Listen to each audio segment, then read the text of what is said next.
It's time!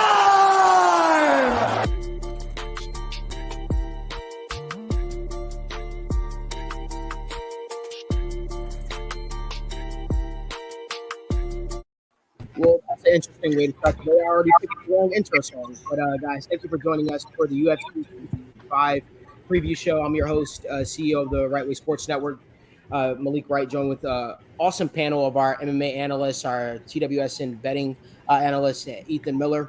But we got Michael Daly in the building. How we doing, Mike? Malik, I am great. Great to be on with a star-studded, packed crowd today. Can't wait to talk about the fights. We've got Daniel Alameda in the building. How's it going, Daniel? Doing well, man. Excited to talk a little UFC, bring a little fire to the show, and have a little fun with the guys. So I'm excited for this. We've got Chris in Ireland, all the way in Ireland, man. I don't even know what time it is over there right now, but not too bad. How we doing? You good? I'm getting there. Excited for the fights. I won't be able to stay up tonight to watch them, but I'll watch them in the morning. Man. So you'll all know before me, but I'll find out in the morning. Come on, Chris. We obviously know you know already. That's why you're on the show, man. You're the great oracle. Yeah, here of at course TWSN. I know already. Right. Of course. Just waiting for the controversial pick from Daniel, and then we're good to go. Oh, God. We know that's coming. We've got Dash. Dash, how's it going, my man? I'm good. Ready for the fight card this weekend. It's going to be fun. We got Mr. Controversial himself, Dorian, right back in the building. He's joining us for a UFC 265 preview. He missed the last one, but he's here for this one. What's going on, dude? Yeah, man, no vacations for me this week. Coming back to give y'all the business. Y'all were making some crazy picks last time, and if I was here, none of that would have went down. So we just trying to get a little bit of straightening. Oh my God, so like the Migos song, straightening. But and then we've got TWSN betting analyst. We've got Ethan Miller. Ethan, how are we doing? This is your first time joining us live. How's it going, my man? It's going good, man. I'm excited for tonight. I think it's going to be a pretty good card we got going, and I'm excited to give some my picks tonight. So let's get it going. Absolutely. Now, guys, make sure you guys go download the TWSN mobile app. Yes, we have a TWSN mobile app. You can catch all of our journalists writing some amazing stories. Keep up to date with everything that TWSN has going on. Download the TWSN mobile app. Follow us on all our social media platforms and subscribe to our YouTube channel. Well, guys, with that being said, we have a star-studded event coming up tonight. UFC 265. The interim belt is on the line between Derek Lewis versus Shiro Gane or Gane. I don't know how to pronounce his name properly just yet, but it seems like everyone has a different way of pronouncing it. But obviously Amanda Nunes was scratched from the card because of COVID complications. So a little bit smaller card than what we had anticipated, but nonetheless, there's still a lot of action to be talked about. So with that said, guys, we're going to start it off in the early prelims. Okay, I'm going to be going through, asking you guys your opinions, asking you guys take. In the early prelims, guys, we got Johnny Munoz Jr. going against Jamie Simmons. Both of these guys are pretty much green in the UFC. I've been impressed with what I've seen from Johnny Munoz, but you know what? We're going to let Dorian start this thing out since he's Mr. Controversial. Let's see if he has any controversial picks. Dorian, who you got? Johnny Munoz Jr. versus Jamie Simmons. So you can call me Mr. Controversial if you'd like, but let's be honest. I think we all have Munoz here. So for me personally, it was just like you said, they're both very green. It's a battle of who I think is going to have a better performance their second time out. And I got Munoz for unanimous decision. Absolutely. Chris, we're going to go to you. Who do you got? Yeah, I don't think it's going to be as close as that, but I do agree. I think it will be Munoz. I think he just has to outwork him. Just outwork. Use the cardio. Use the body kicks, things like that. I think if he can outwork him, that should get him the win. Dash, you got anything differently on this? I kind of predict it to be like a relatively mellow clinch fight. I don't think it'll be the most exciting fight of the night, that's for sure. But I got Munoz. I mean, if I was Jamie Simmons, I would personally, stay away from any clinch situations with Johnny Munoz Jr. because if this fight goes to the ground, I think that we're going to see a submission. We're going to see a submission happen in short order. But I think we all pretty much have the same picks. Dan, do you have anything differently? No, I mean, Simmons looked pretty bad in his last fight, so I think I got Munoz in this. And I don't want to discount him. He does have dynamite in his hands. And if he catches him on the button, it could be lights out. But Daly. I'm going with Munoz. I will say, though, I don't think Munoz is going to knock him out like Giga Chikadze did. I have Munoz winning by a submission. I just think Munoz is going to land the takedown, get his back, and submit him with a rear naked choke. So you said he's going out. He's just not going out in the way he went out last time. Yeah, he won't be Giga style. That kick was vicious. And guys, we're going to pretty much end every single one of these picks off with Ethan. Once again, Ethan is TWSN's co-lead betting analyst here. Ethan, is this a fight that you're passing on, or is this a fight that you guys one of your locks of the night? I like Munoz in this fight. I am going to pass on it. I'm not going to bet it personally just because of the juice Munoz has. I mean, if you're going to add it to a parlay, that would be doable. But I believe both of these fighters are coming off a loss in the UFC debuts. So I agree with what Daniel said about Simmons striking. I'm not a fan of his striking much. So I think Munoz is going to get it done, but I'm going to pass on it as far as betting-wise. All right. Well, you heard from Ethan. He said pass. Ethan, I can't say I agree with you. I might, be taking a little chalk on. If you want to add it to a parlay, that would be something to do. But as far as straight bet, I think it's too juicy. No, I agree. And guys, we got the greatest women's fight in UFC history coming up next year. We've got Victoria Leonardo going up against Melissa Gatto. Melissa Gatto's been a train wreck the last 2 years. I'm kidding. She hasn't fought in like 2.5 years. But we want to get you guys picks. Daly, I'm going to start this one off with you. Melissa Gatto, Victoria Leonardo, who we got? I wish this was the greatest women's fight in UFC history, but I'm here to tell you it's not. I'm favoring Victoria Leonardo. The reason why, I'm not a big fan of someone in Gatto coming off of a layoff. With that being said, though, it's not impossible for her to win. I just think she's too reliant on her submission game. Mm-hmm. The UFC, if you're making your UFC debut, you have to have more in your arsenal than just submissions. Victoria Leonardo, is she a great fighter? No. But in the Manon Farrow fight, she put up a decent contest, especially when Farrow tried to take her down against the cage. I think Leonardo will be able to stay on her feet and cruise to a decision victory. Daniel, I saw you putting your hand up. Who you got in this fight? No, I agree. I think the biggest thing is how is Gatto gonna look after a layoff, right? Did she go back to the workroom and really add some things to her game? But I don't really know. I think Leonardo's gonna take this fight as she throws with more output. Her physicality is better, and even though Gatto does have a 5-inch reach advantage, I still think Leonardo's going to take this one. Does anyone share any different opinion? I do. Okay. Yeah, I do. I think. Yeah, let's go with you. I think. Look, she's no Misha Tate, but I think Gatto's going to be fine coming off her layoff. I don't think that's as big of a deal as it seems like, and I got her by sub. Leonardo just got absolutely pieced up in every possible way in her last fight, and I'm not saying Gatto's she's going to dominate her, but I think Gatto's going to take it by sub. I think we're all going. I think when we are all talking about Melissa Gatto, I think if anyone's picking Melissa Gatto, with all due respect, I think we're picking it based on the hopes that she's add wrinkles to her game, right? She is the younger fighter here. She's 25 years old. Yeah. But I'm sorry, the limited film that I saw out there of her, she just was not impressive to me. Earlier on, I picked her, and I know she had a win against Carol Rosa. Carol Rosa, yeah, but Carol Rosa was still dominating that fight before she got the submission, before she made an egregious error. And then Michael Daly had to remind me. He said, remember, it wasn't in like one of these like actual like not to say credible promotions, but it was like pretty much one of these indie scenes essentially. So. Remains to be seen the wrinkles that Melissa Gatto added to her game. Chris, I know you said you had a different take. Let's hear it. Yeah, I think some people, I agree what you're saying in the sense with the layoff, but people seem to, like, she wasn't injured. She had 4 fights booked, and they all got cancelled. Or she was injured. She was injured in some of them.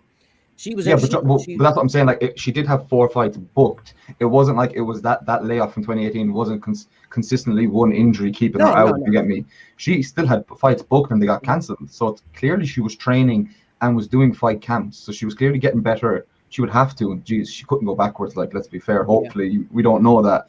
But I agree with Dash. I think it goes to the ground. I think it goes submission. I just think she has to get better. I think. If she's had 4 fights booked, is the way I look at it, she has to have got better in some sense.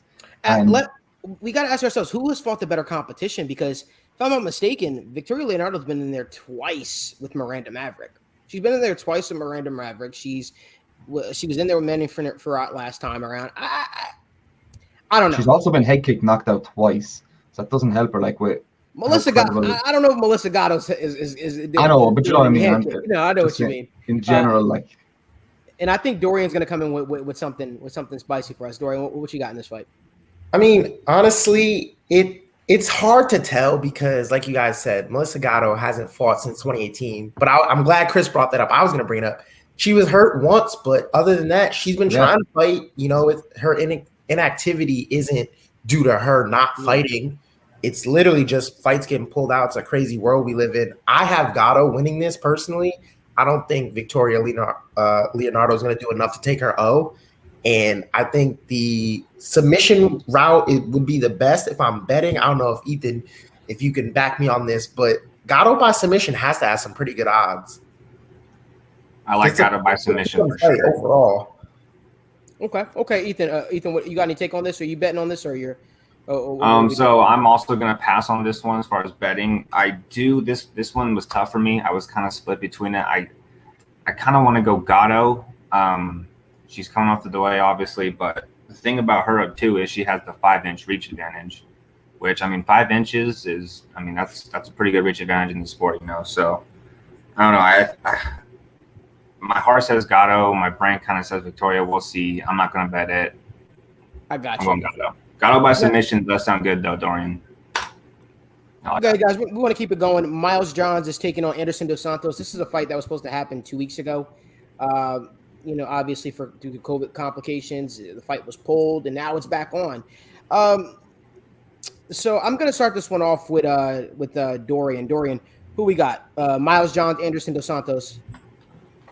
So for this one, I got Miles Johns. I think this is going to be one of the closer fights on the card. I do think it's very evenly matched overall. I was going to pick Dos Santos, but I went back and rewatched his Andre Ewell fight, and I feel it's going to be very, very similar to this. It's going to be a lot of point fighting. I got Johns by decision. Let's hear from Dash. I know Dash shares a different opinion for sure. Yeah, I got Dos Santos by submission. I think Miles Johns, he sits behind a good jab, but he looks pretty much just for big rights and takedowns. And with that being said, his takedowns don't get finished nearly enough for what I like to see. I think he starts a lot of submissions and ends up just against the cage, not taking them down. He starts a lot of takedowns and ends up against the cage. And I think that with a guy who's as deadly with submissions as Dos Santos is, I just think that he's going to take advantage one of those times after like maybe the 6th attempt at a takedown by Johns. Interesting. Chris, who you got? Yeah, I kind of they've already said what I was going to say, but in general, when I was doing my little bit of research, I just wrote down. I forgot his name. Miles John. If he just has to fight his fight. If he just has to fight his style and not let the Santos take control of the fight or like make him fight the way he wants it. So for me, I think it's Miles Johns. God almighty, I can't speak. Sorry. I think it's his fight to lose. He just needs to fight his style. If that's good English, I don't know if that's. No, it's good. It's good. Okay. Daniel, let's hear from you. Dash, with all due respect, no, I'm kidding, man. Like, Dos Santos is. I just don't think Johns is gonna want to take it to the ground. I could be wrong. He could try to take it to the ground, but I think he's gonna try to keep the standing, right? With the guy as dangerous on the ground as Dos Santos is, I just think Johns has a much higher chance at winning this fight if he keeps it standing, right? There's no reason you're gonna try to take it down Dos Santos. If he keeps it standing, he should win this fight.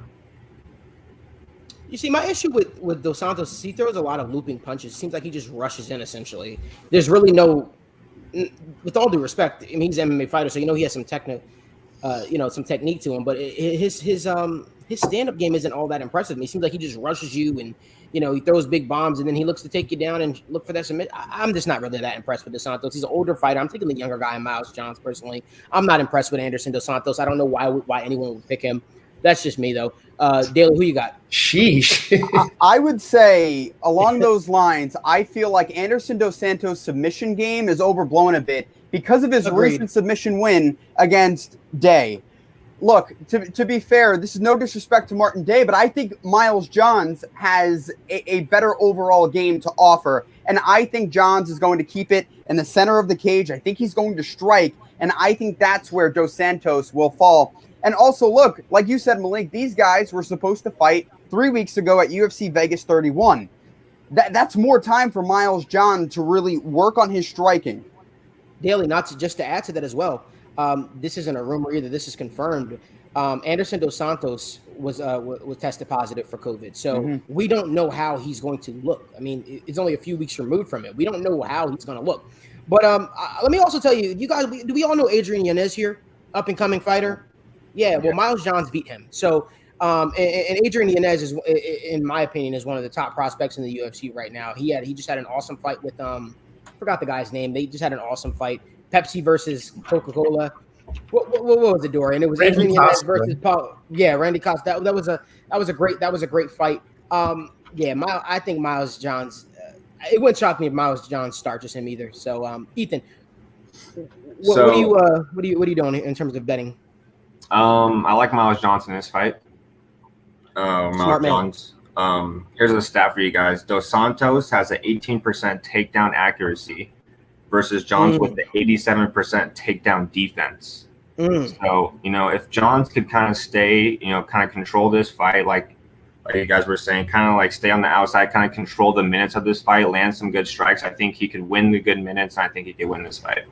So wait, you mean to tell me Anderson Dos Santos' fear defense that everyone's been talking about isn't really that good in terms of his takedowns? It's not overrated. It's, not that good? It's overrated. Overrated. Okay. So it's essentially another Ryan Hall. I'm kidding. It's But easy to pick on Ryan. It's easy to pick on Ryan Hall because You're going in right now. because of what Ilya Taporia did to him. But no, Ryan Hall is good at what Ryan Hall If he's does. averaging 18% takedowns in a fight, is that what you said, Ethan? No. 18% takedown accuracy. Accuracy versus Yeah. Johns with the 87% takedown defense. So, That's massively above average, I'd say, in the UFC, 18%.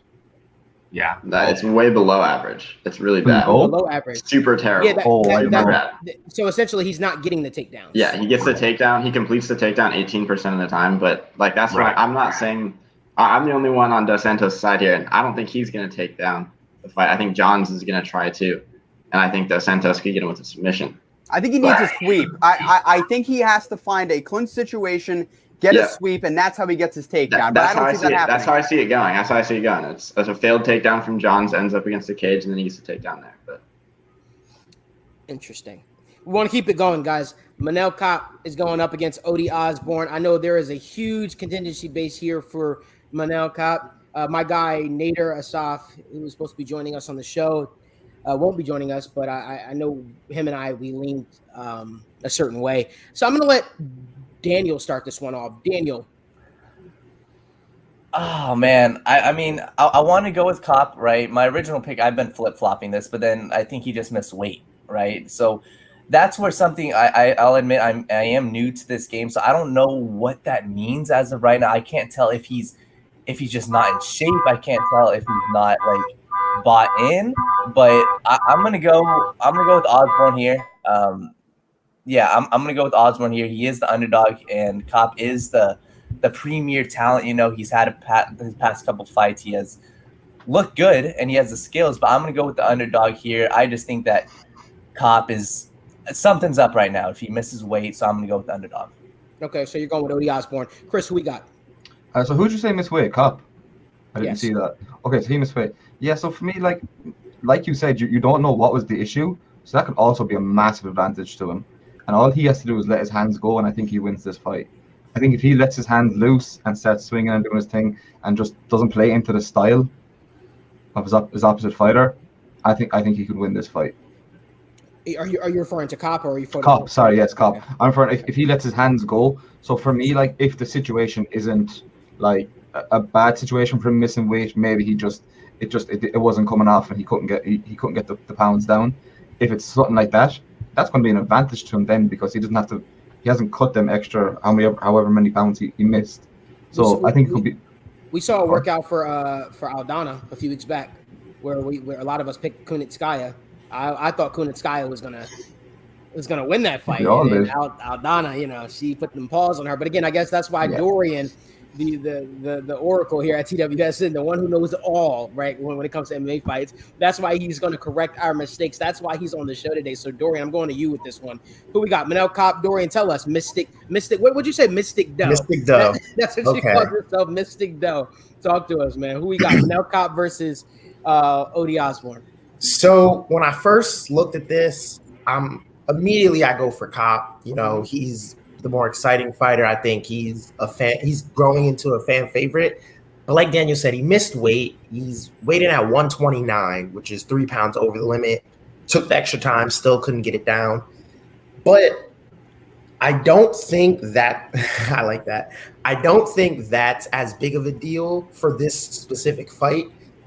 He is 0-2 in the UFC, but not for nothing. His first fight was against Pantoja, who could be the next flyweight champ. And then the second fight against Nicolau, I actually thought he won that. He lost by split decision.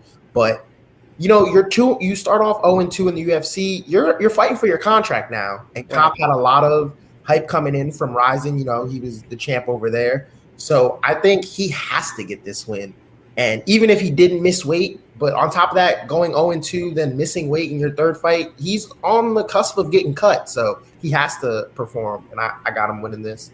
Interesting. I could see that as well. Dash, who we got? Yeah, so last time I paid attention to the missed weight cut, I ruined my own pick. I ruined my own genius, I would say. But even still, like, yeah, I'm going Cop. I'm not worried about the weight cut.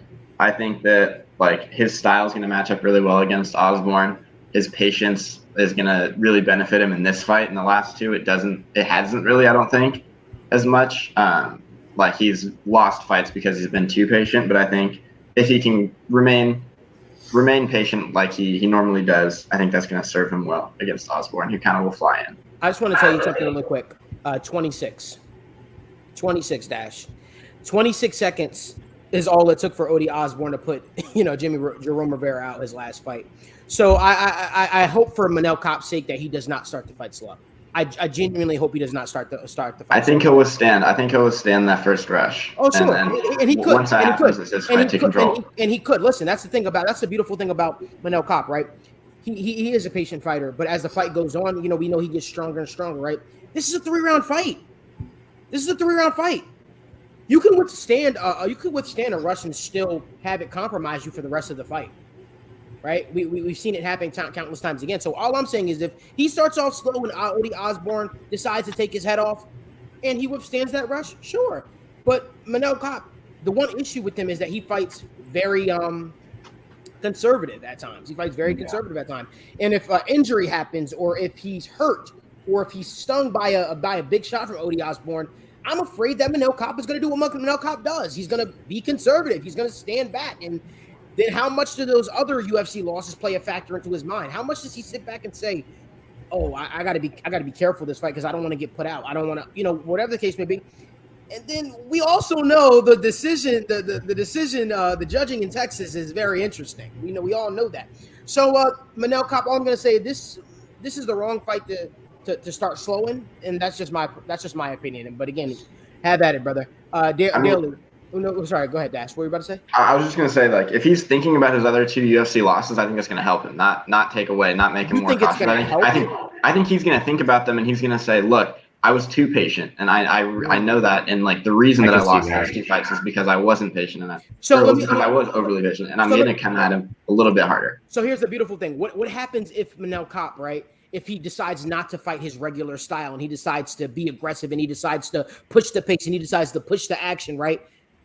Well, now he's not. If he does that. Exactly. If he does that, he gets knocked out. But I don't think he does. How does it help him though? I think he withstands. He goes into the fight as normal, patient stuff. He's a champion. Remember, like before he came to the UFC, he was a champion. Oh, this is the right? UFC, so he this knows. is a whole different ball game. I know it's a whole different ballgame, and that's why he lost the first two. He's adjusting, and now I think he's going to show that he has adjusted some, and he's going to be like, all right, look, I kind of figured out the UFC fight game. I know my timing better than he did before. I think that's going to show tonight. I think he will. So are you saying you think him thinking about them two losses is going to help him win his next fight? Yeah. Okay.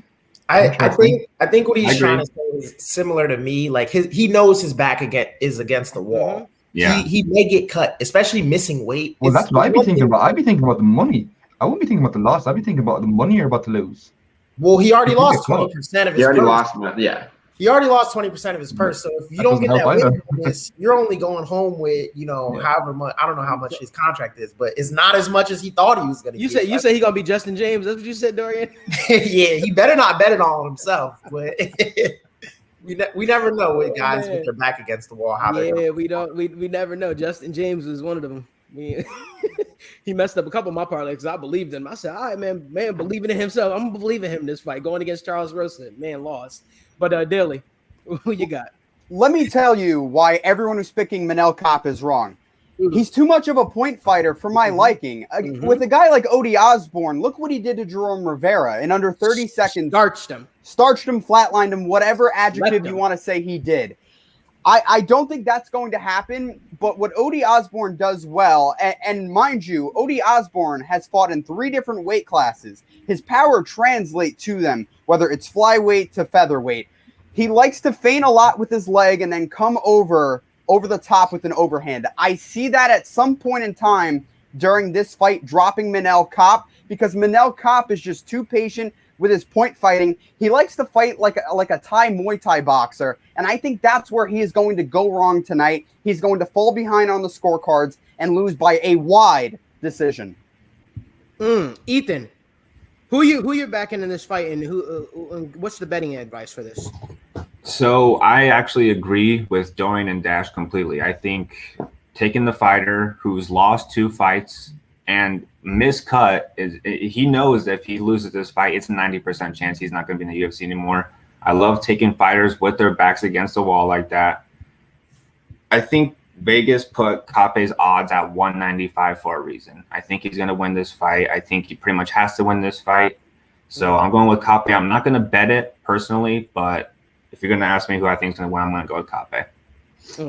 Okay. Guys, we want to keep it going. We've got an all-star, a title eliminator fight kind of happening up next. We got I'm not going to try to pronounce her name, but we've got KK going up against Jessica Pena. Let Michael pronounce it. Michael's really good with these. He is good, right? Pronunciations. But that is her nickname. That's what they call her, KK. Yeah. Going up against Jessica Pena, because I'm not – Michael, you want to try to pronounce her last name? I believe it's Kowalowicz. There we go. Somewhere around there. Easy money. Easy money. There we go. Kowalowicz going up against Jessica Pena. Carolina, last time we saw her in the octagon, I'm pretty sure her orbital bone got shattered. Her eye socket got ruptured. It was bad.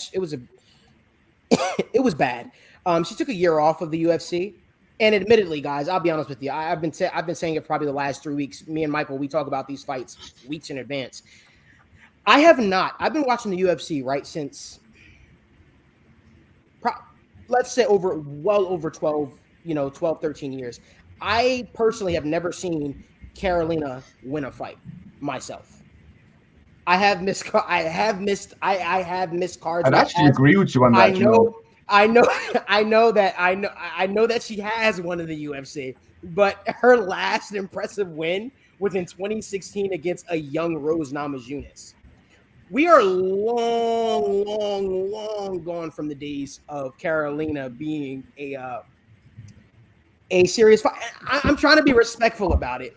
No, you are not. But when I hear people talk about her, listen. Let's just do a little history dive really quickly, guys. Carolina. She lost to Yan Yazan or whatever. That's where she got her orbital bone smashed. We saw her go against Alexa Graska. She lost. We saw her go against Michelle Waterson. She lost. We saw her against Jessica Andrade. She got knocked out in 1 minute and 58 seconds. Oh, I'm sorry. She did win in 2018. She beat Felice Herrig. Wow, that's a great win. 2017, she beat Jody Escobar. Then Claudia Goodell submitted her in the first round. 2016. She lost to Joanna Jurczyk. She beat Rose Namajunas. I forgot. In 2015, she beat Randa Marcos. To me, her wins haven't been. Outside of the Rose Namajunas one, there's really not that many impressive wins. I see a lot of love for her online. I see a lot of love for her. Like, she took a year off. This is a girl that was contemplating retirement. And I hear a lot of people saying, oh, yeah, no, she's going to win. I'm just like, how? I know Jessica, and this isn't me saying Jessica Pena is some amazing fighter. She isn't. But let's talk about the height advantage. Jessica Pena is 5'4", She's 5'2". She has the reach. Jessica Pena has the reach advantage too, a 67 inch reach. So like what are we talking about with Kate? I don't know what people are seeing with her personally. She's not a dominant fighter. Her punches don't have any real power on them. Like that's just me. Dorian, you're looking at me like I'm crazy, but if I've never seen someone win a fight, and every single time, and it was almost funny because I was having a conversation and I remember the first time I saw her fight. Actually, she does her little thing where she comes out and she has her back against the cage and she just smiles at the camera and then the whole 9 yards, and then she proceeds to get her face smashed in almost every single time that I see her fight. I don't know. I'm just not impressed with her. Ethan, you don't even got to tell me from a betting perspective. I'm staying away from this fight because this is like the definition of low class MMA, in my opinion, at this stage of both of these women's career. Dorian, but what is your take? Malik, you are a king, a master of disrespecting someone respectfully. Respectfully. I'm going to add on to the slight disrespect and say I think this is the fight Carolina gets her papers and she's going to be out of the UFC. I have Jessica Pena. I think she's probably going to submit her. I see it's going to the ground, crucifix, beating her face in, rear naked choke type of thing. Mm-hmm. Speaking of layoffs, Jessica Pena took 4 years off, came back and looked good against Lupi. She has had a few losses in her career as well. She's not the greatest fighter, but like you said, Carolina, I don't think I've seen her win a fight either. It's funny you said that. Fade the public on this one, guys. A lot of people are going to lose a lot of money listening to a lot of big time YouTubers and listening to a lot of people in the MMA community bet on Carolina. I see an overwhelming support of Carolina in this spot, and I just don't understand it. She's looked awful every single time I've seen her. Every single time. Yeah, Pena's gonna win by sub. She can take the fight to the ground. She will take the fight to the ground, and she's gonna submit her while they're on the ground. That's the key. I noticed this a long time ago, but she didn't look that terrible against Joanna. She wasn't great, but this was a long time ago though. This was back when women fighters, with all due respect, I'm not being sexist when I say this, but this is back when women fighters in the UFC used to wear the Chuck Liddell type of shorts. Back when the UFC used to have their old logo, when it was Malik, what are you doing? I'm just being real. Like, what are we talking? We're talking that like this is ancient history. The last time she's looked good, and then she got her face beat up on the side of the cage. Like, she's not good. She's not good. I'm sorry. She beat a young star in Rose Namajunas, and maybe that's her claim to fame in the UFC, but she's awful. There's a reason why she took time off, and she should have stayed retired or stayed away. She's bad. Bad. She's awful. I'm sorry. Like, she's the worst women, like one of the worst, okay, I'm just gonna leave it at that. I don't have anything nice to say about KK. I have nothing nice to say about her. Malik, haven't you heard the saying? If you don't have anything nice to say, don't. Well, say it's my job to tell people the truth. I have not seen this MMA fighter look good in any performance of hers. I saw her get taken down and her face smashed in her last fight where her orbital bone got, like I said, ruptured. This is a fight she was supposed to win. She was favored in. Like, she's not good. And yet still everyone's saying, pick her. This is the fight KK is going to look good. No, it's not. She's going to lose. She's going to lose again. Wait. So let me ask you, what has Penny done? Right? What has she done to make you? What has she done to make you so confident that KK's going to lose this fight? Pena has the momentum. Let's start with the fact that she has a win in the last 2 years. Okay, she has a win, but she's still. Okay, you're talking about KK getting her face. So did Penny by Andrade. She has the wrestling. Okay, that's fine. It's Jessica Andrade who fights for championships, who literally beat Rose Namajunas by slamming her on her head to win a championship. This is completely levels different. Listen, my job is I don't care about emotions. I'm not trying to tell people bet, do what I say. You can bet whoever the hell you want to bet. But what I am saying at the end of the day is fade the public. Do not listen to what the public. If you're going to bet anything on this fight, if you don't want to take Jessica or you don't want to take KK, at least bet that the fight goes over 2.5, goes to decision, because both of these women, they don't finish fights.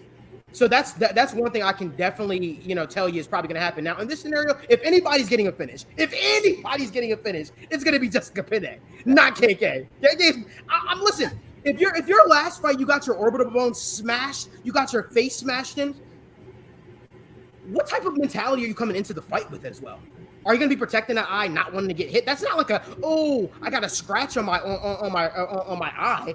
No, you got your face smashed in. Your career was forever changed. Look at Ronda Rousey. Like, psychologically, when your face gets smashed in and you lose a fight, it can change your career trajectory. How does KK look good in this fight? Michael Daly, I've been talking for a long time. Daly, you go ahead. Yeah, I'm just going to jump in here and say, if Pena didn't have a fight in April, I could understand where someone's coming from, picking Carolina, because she has been more active. But you know what, guys? And for Daniel and anyone out there that's supporting KK, it's hard for me to support somebody who is on a 4-fight losing streak and hasn't made any progress. She hasn't. If you try to say she has, what progress has she made? You can present it to me, and I will gladly debate you, because Pena, her last fight before the previous one, April 2017, she looked pretty solid. It's not easy for someone on a 4-year layoff to come back and win by a split decision. Most people in that scenario would lose. She won, and that's why now she has all the momentum. For anyone going with Carolina, I don't know what you're going with. Daly, can we just ask a question? Forget winning fights for a second, because I've been pretty hard on about winning fights. Has she won a round? Perhaps. Yeah, she definitely has. You tell me when, because I don't know what round she's won. Bro, stop. Has she won an exchange? Like, I mean, Grasso, she's she looked awful. okay in that fight. In She's 2019, bad. she looked okay. She's bad. Like, bad. I'm sorry. It's a Listen. complete style. Like, it doesn't work. Like, not only because you keep referring back to the orbital bone getting smashed. Not only did that happen, she also got taken down 5 times in that fight, if I'm not mistaken. It's everything is against her in this fight. I love her. I think she's good. I think she's decent. I don't think she's as terrible as you're getting at here. Like, she won 5 rounds. She won 5 But there's rounds. a 4-fight losing streak, though, Chris. That's a little alarming, Yeah, no? there is. Yeah, no, that is alarming. Her reasoning for coming back is just that she wants to get one last hurrah. What? Yeah, but you say that. Fair enough, she's a 4-fight losing streak, but I just think it's really. I'm agreeing. She's going to lose the fight. I think she is. I just think the style has just ruined it for her. If she'd taken the year off and actually worked on wrestling or some sort of takedown defense, I think she could be a decent fighter. But it doesn't seem like she has. Look, I just know me from competing at a low level that I competed at in boxing. I know for a fact that if I injure my eye, or let's say I get a really bad injury, and Dorian trains MMA, Michael's done some training as well. Like, I know for a fact that if I get, let's say somebody fractures a cheekbone of mine. When I step back into the boxing ring or whatever your respective sport is, you're going to be very cautious about getting back in there. Yeah. Bro, her eye was almost like removed from the side. Like, she got destroyed her last fight. What is her thought process coming back into this next fight? She's going to want to avoid all situations on the ground with Jessica Pena. And guess who's really good on the ground? Jessica Pena. Well, look at that. That's just me. I don't Malik, know. look at what happened with TJ Dillashaw. And I'm not comparing the two, but even TJ Dillashaw, as great as he was, he had an eye injury, and he was conscientious about it against Corey Sandhagen. So I think Carolina, that's something she needs to watch out for. Yeah, well, we're going to keep it going because we got better fights to talk about. Anyway, we got Alonzo Menifield going up against Ed Herman, a 40-year-old Ed Herman. I got my thoughts on this one too. Alonzo Menifield is going to commit murder tonight. You want to see a dead body. You want to see somebody catch a body on UFC television on ESPN Plus. This is the first time you hear me talk about ESPN. You turn into Ed Herman up against Alonzo Menifield. Ed Herman shouldn't have won his last fight against Mike Rodriguez. He got stopped, but he faked the nut shot. Let's talk about it. Listen, Ed Herman is awful. He's garbage at this point in his career. He's 4 years old. Maybe a better version of Ed Herman beats Alonzo Menifield because Alonzo Menifield is no all-star in himself. The fact of the matter is the guy does have a terrible gas tank, but I think even him having a slightly, wasted gas tank in the second round is enough to put out Ed Herman. Ed Herman's in trouble throughout the entire course of this fight, and I think tonight we see the 40-year-old go out on a shield. That's just me. Daly, what are your thoughts? Ed Herman at this point in his career, Malik, to me, is a gatekeeper. I don't look at him as anything more. He can win fights, which he has, but it's not very competitive. He has lost 6 fights by way of submission. Tonight is going to be the 7th loss. Menafield is not someone that I look at as a big submission artist, but I think it's so predictable that he's going to try to go in for the finish that I see him being able to get his arm around the neck of Ed Herman and land a submission. So I see it, Alonzo Menafield with the submission. He's just too powerful, and I think he's going to swarm and overwhelm Ed Herman. I think the submission is generous, man. I think by the time his back hits the floor, he's going to be out, like Deontay Wilder type of knockout. I think this is gonna be bad. Yeah, Daniel, what are your thoughts? I want to give something controversial here, man. I knew it was going to be this one. I knew it. Do we need any more controversy after Malik?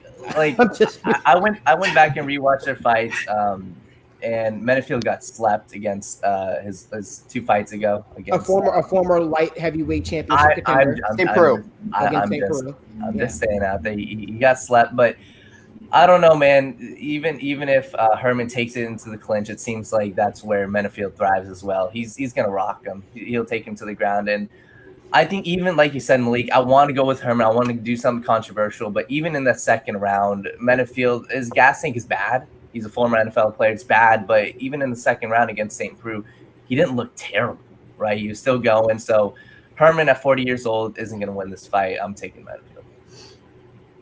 Daniel, you sure you want to bet on another football player, dude? Sure you want to do that? Dash, man, last time that was a rough loss, but I assure you Herman's no. If everyone doesn't remember, Daniel bet that he would do the shoey because he believed that Greg Hardy was going to beat Tai Tuivasa. Against better judgment of everyone on the show, we told him, don't do it. Do not bet on Greg Hardy. He got slept. But he slept him. But Dash, who you got in this fight? Yeah, I got Menafield too. I think I don't think it's a submission. I'm kind of on the same page as Malik. I think by the time the fight hits the ground, it's probably going to be over. Like Ed Herman's not Menafield isn't great, and there are weaknesses, but Herman's not the guy to take advantage of them. So I like Menafield by knockout as well. Chris, who we got in this fight? I feel like you're about to say something crazy here. Hear me out here, right? You're itching your beard. I see it. What is it? No, I'm not getting crazy here. I'm not getting crazy. But let me ask you this, right? Let me put this out there. It's a 3-round fight, yeah? Oh, God. 3-round fight. Mm-hmm. Herman gets out with the first round. What happened? What starts to happen in the second round? Herman needs to survive the second round too. Yeah, but Alonzo starts to get a bit tired. I'm not saying now doesn't have the knockout power. But then what happens when Herman says, okay, if I survive the first round, how about I start clinching? And then when you're clinching me, I'm going to take the power out of your hands. So here's the thing. Okay, go on. Here's the thing about Menafield, though. Like, when he gasses, it's because he's missing shots. Ed Herman does not have any head movement. Those shots are going to be connecting. It's going to be like the touch of death on Ed Herman today. Like every shot that Alonzo Menafield throws, I think is going to land on Ed Herman. Ed Herman is like a bobblehead. That's what he's going to be tonight. He's going to be a bobblehead. And I think Alonzo Menafield is going to take him out. Like Odell. Yeah, all right. I will say this. I do think Alonzo's going to win. I will say that. There we go. But if this goes into the third round, he ain't winning. So what do you think Herman's going to submit him? If he takes him into deep waters, if he wins the second and third round. I don't think he wins the second. Menafield will win first and second, and if it goes to decision, it's still going to be Menafield. I don't think maybe a third. Maybe he gets the third, but I don't think. I mean, it could happen, but I don't think so.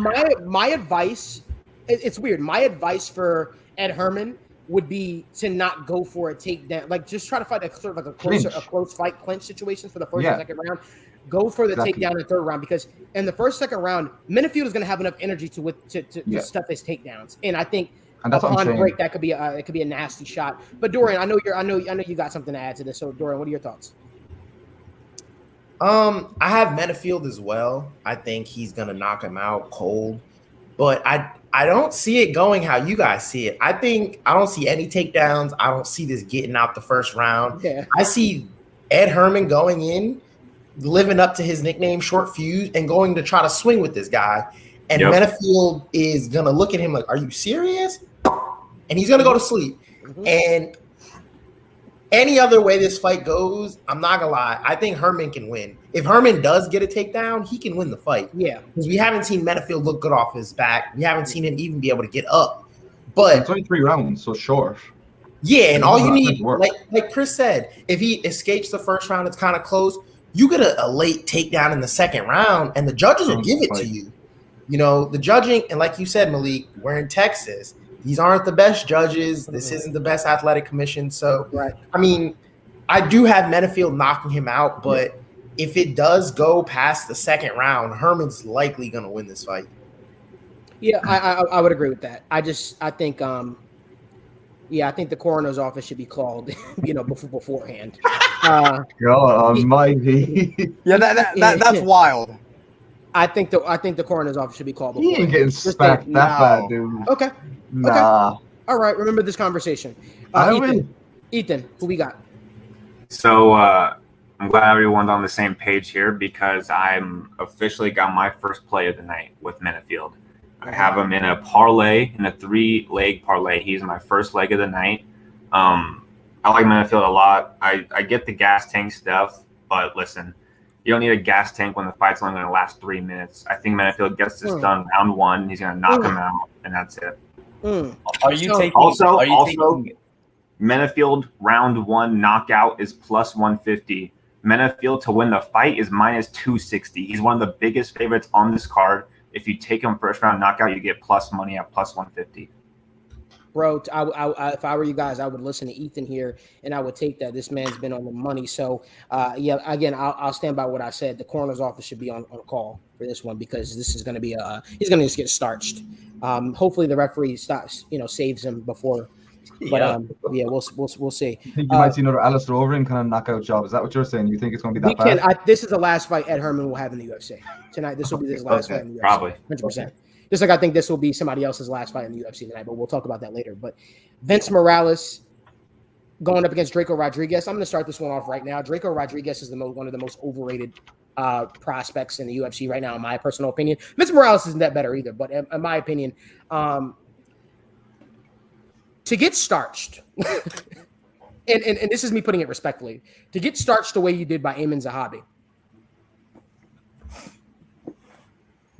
I'm gonna take my advice when what I did with KK. If I have nothing nice to say, don't say anything at all. I'm just gonna give you guys my pick. I got Vince Morales this fight. Dorian, what is your thoughts?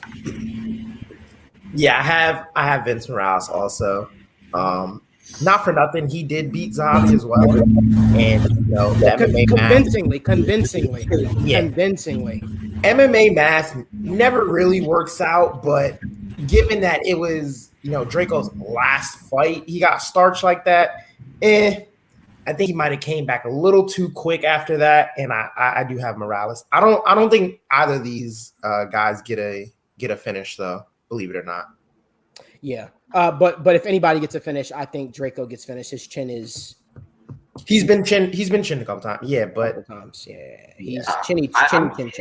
I think it's pretty. I'm kind of on the same page. I don't really think it's going to get finished, but if it does, I actually like Draco. I don't like his chin, and I don't like his defense, but I don't like Morales either. So Morales is durable though. He's durable. He's lasted. But I think if Draco attacks his legs, he can set up some shots for him later. We talk about Draco's leg kicks. A lot of people talk about Draco's leg, and you're absolutely right. He does have very good leg kicks.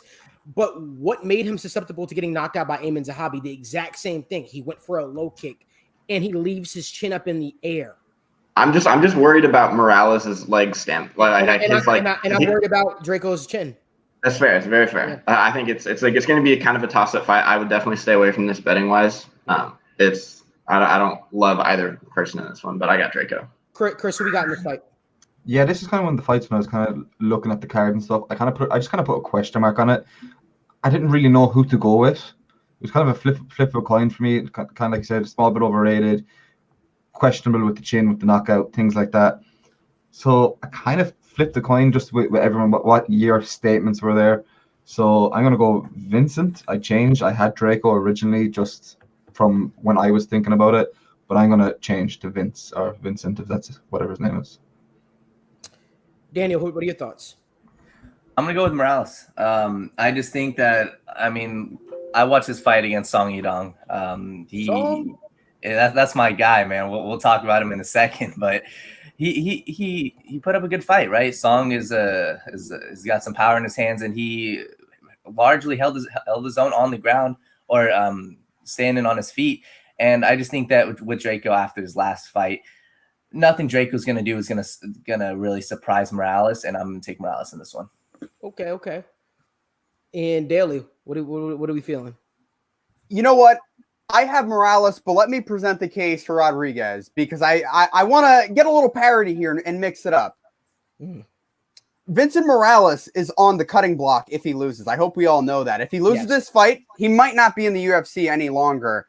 I think Draco Rodriguez, if he is able to demobilize the legs of Vincent Morales, he may be on the cutting block. Now, the reason why I have Morales winning, I think he's just going to come off to a much faster start. Rodriguez won't be able to handle it. I think Rodriguez will get finished. But if Morales slows down and isn't able to keep up that pace, Rodriguez could kind of see the favor towards the second and third round with those leg kicks. So that's the case I'm making. If I'm a lawyer here, right, and I'm representing someone like Draco Rodriguez, that is the case to be made, even if I don't believe it.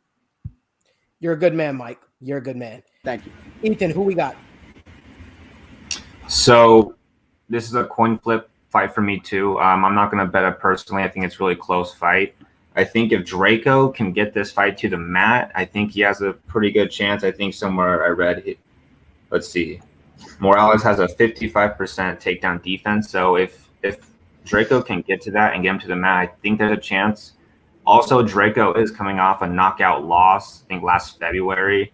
So fighters coming off knockouts is not really my biggest thing. I'm going to stay away from this fight. If I have to pick one fighter, though, I'm going to go with Draco. But we'll see. Well, because of his name. His name is pretty cool. I do like his name a lot, yes. We're gonna move to not for nothing. Draco does have 100% takedown accuracy, in fairness. So that does help his case if he does want to take this to the ground and get a submission. Right. Guys, we're moving on. We've got Rafael Vaziev going up against Bobby Green. I'm gonna start this one off. I think Rafael Vaziev is gonna butcher this guy. Listen, Bobby Green, he's durable for the most part. Again, another fighter. Maybe this is just a card where fighters love to keep their chin in the air, but Bobby Green tends to think that this is boxing, and he likes to do the Philly shell and the shoulder roll. Rafael Vaziev is the striking, one of the striking coaches at Tiger Muay Thai. If you guys aren't familiar with Tiger Muay Thai, it's where Peter Yan trains. Peter Yan is one of the best boxers in the UFC.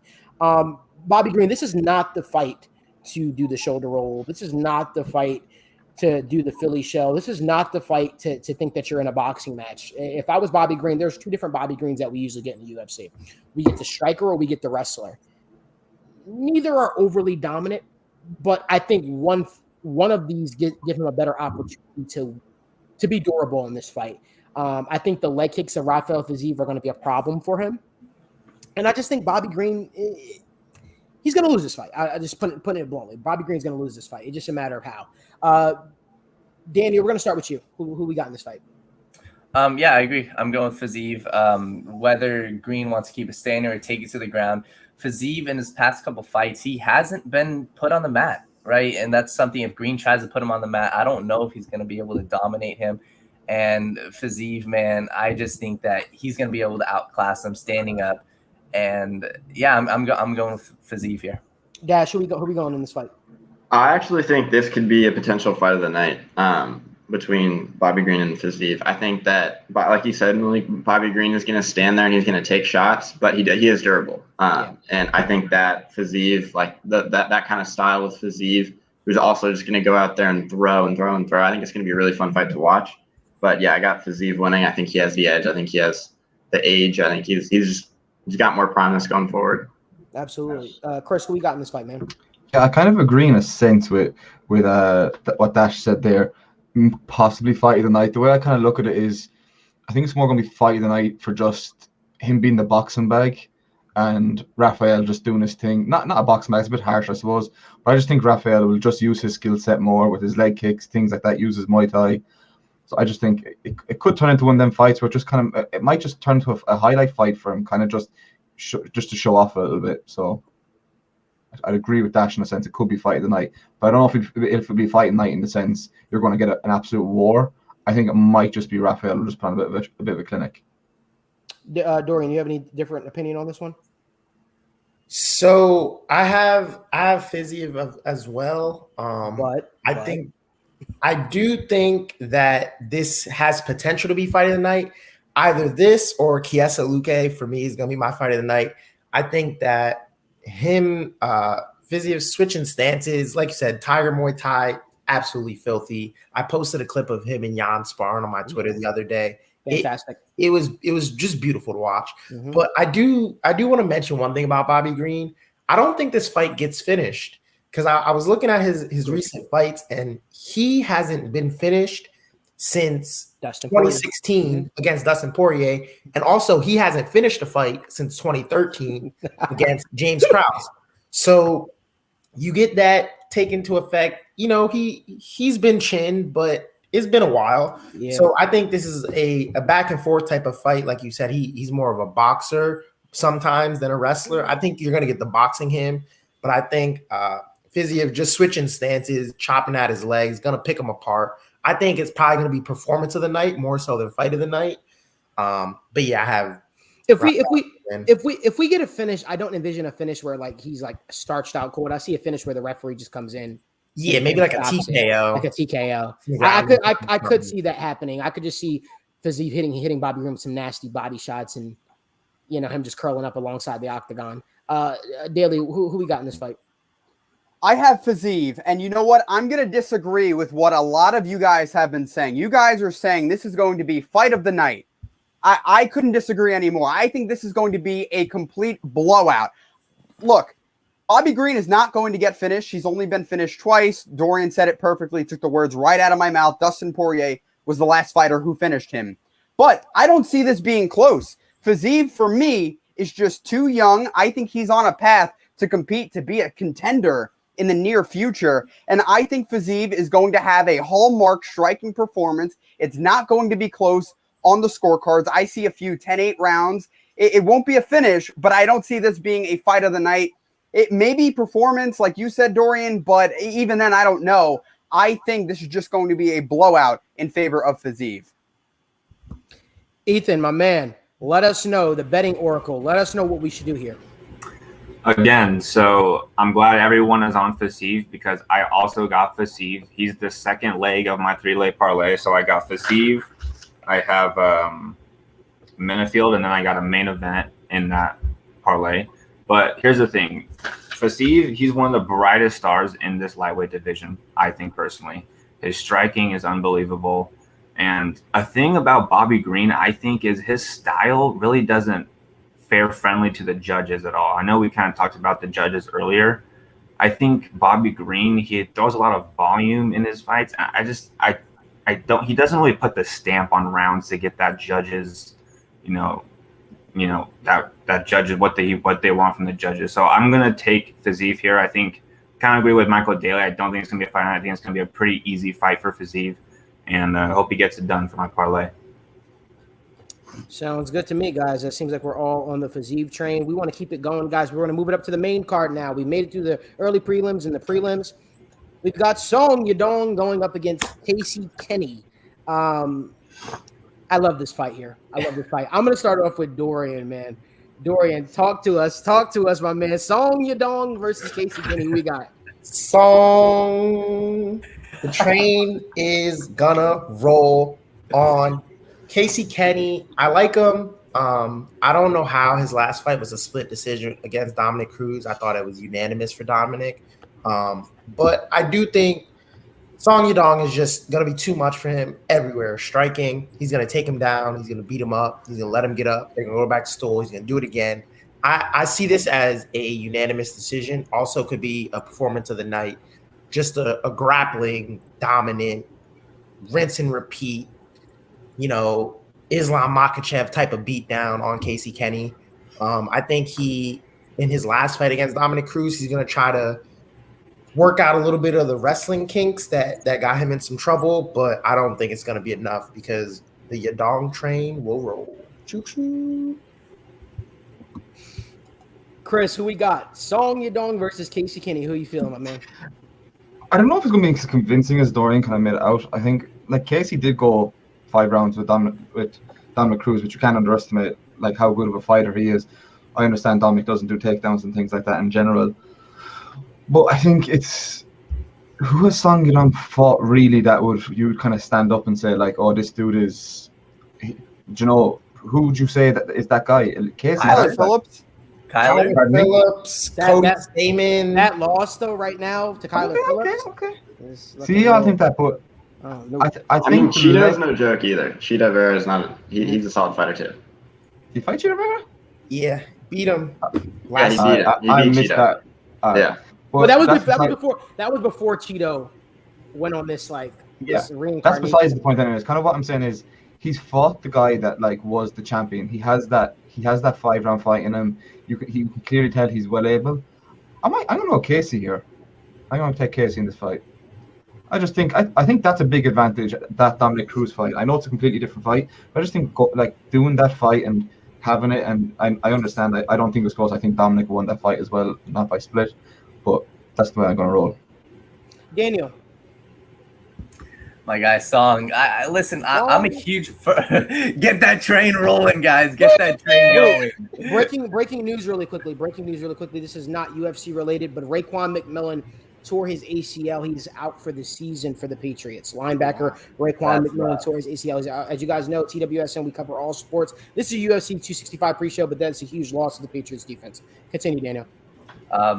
Yeah, you want me to start talking Patriots now, but listen, I'm a huge Kyler Phillips fan. I know he lost his last fight, so to see Song his chin be able to hold up against Kyler, I don't see Kenny being able to put out Song. So if Kenny does win, it's going to be by decision, right? A 3-round fight. But I think Song, man, I love what I saw out of him against Cheeto. I love what I saw out of him. Even against Kyler, he still kept going forward. He told Kyler, hey, let's go. He wants to meet in the middle. And I think that Song's going to be able to have his chin hold up, and the power that Song has, way more power than Dominic Cruz has. So I'm going with Song here. Michael Daly. We keep talking about the Song Yadong train rolling through. Well, tonight it's going to be a train derailment. I'm going with Casey Kenny. Here's why, guys. Dominic Cruz is a hard person to look good against. And look, I didn't think Casey Kenny won the fight, but it was a split decision. I could see why people thought that, even though it was a loss for Casey Kenny. Song Yadong's also 23 years old. And I know he seems a lot older because he's been in the UFC a long time.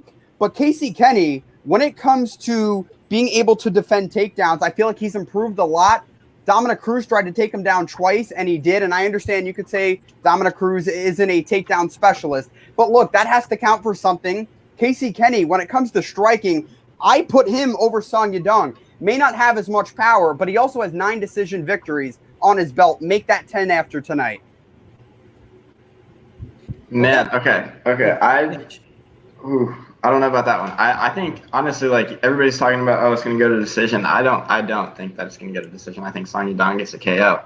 Train keeps on rolling. But cause I think Casey Kenny will stand and trade, and I think that's going to be his downfall. I think when Song Yadong says, hey, come meet me in the middle, he's going to be like, all right, sure. And it's not going to go the way that Casey Kenny wants. I think just the power in Song's hands. Wait, Dash, let me ask you a question, okay? So Song Yadong hasn't had a KO victory in over 2 years, and that was against Alejandro Perez. What makes you think he's going to be able to recreate that magic after 2 years? Because I don't see it. He's 23. He's only getting stronger. He's getting his body has not yet reached its physical peak. I think he's going to continue to get stronger. And as he continues through the UFC, he's going to become more of a knockout artist than he has been for the last year or so, last 2 years. And not for nothing, being the opening fight on the main card, the crowd's going to be going crazy. You know, most of the crowd will be there by then. Yeah, you hear that chant, that right hand might have a little bit behind it, you know, when you hear that choo choo, Casey Kenny gonna have to get up out the way. All right, my official prediction. I've been torn on this fight, guys, but I'm leaning towards Song. I got Song winning this fight. I think Song can knock out Casey Kenny. However, Casey Kenny, he does a good job managing distance and things of that nature, and I think that he can do a good job against Song Yadong. But I don't know. So I got a weird vibe that Song Yadong is just going to starch him. I think it could be one of those like flash type of knockouts. But Song Yadong definitely needs get back in the winning column. And I think this is the fight to do it, to be honest with you. I think the song Choo Choo Train keeps going on tonight. So, guys, we want to keep it going.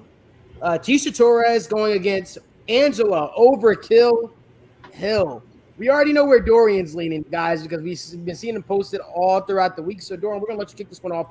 Tell us why you have Angela Hill winning this fight. Okay. Now, Ethan, I got you. You don't have to say nothing. This is the lock of the night. I messed up. Ethan, did you have a play for the song Get Down Casey Kenny fight? So I do like Casey Kenny, actually. There might not be a better name in the UFC history than Song Yadong, maybe even in sports history. But you don't bet fights based on guys' names. What Michael said earlier, against his fight, Casey Kenny's fight against Dominic Cruz, he landed 74 significant strikes against Dominic Cruz. He's one of the best elusive fighters in the game. I think Casey Kenny, also coming out of the MMA lab, one of the best, gyms in the nation, honestly. Sean O'Malley's out of there. A lot of good guys come out of that lab. I like Casey Kenny tonight against Song Yadong. I am a Song Yadong guy. I do like him, but I think Casey Kenny gets the job done at -120. Tisha Torres now going against Angela Overkill Hill. Dorian, finish up. Tell us why you have Overkill winning tonight. So I think this is the lock of the night. It's some plus money if you bet on Angela Hill. So do that before everybody hears this and goes and runs to their bookies. But I think first off, it's a rematch. Tisha Torres, she won. I think it was 7-8 years ago. But Angela Hill admitted in the press conference, I didn't know how to get up from a takedown back then. Like, I'm a completely different fighter. She's been ducking this fight for so long, and then she finally accepted it. And now Angela Hill just completely went mute. She's ready to lock in. I think, honestly, Angela Hill gets a knockout, like a highlight knockout on Tisha Torres. I think Tisha Torres has been not overrated, but maybe just misplaced in the MMA community. She's not the dominant wrestler that you'll believe her to be, and I think Angela Hill starches her. Wait. You got Angela Hill winning by knockout? Absolutely. And that's a lock. You're locking Angela Hill by knockout. I'm locking Angela Hill, just money lining. You said Angela Hill. You said Angela Hill was going to knock her out. Let me explain something. She will. Angela Hill couldn't finish Ashley Yoder.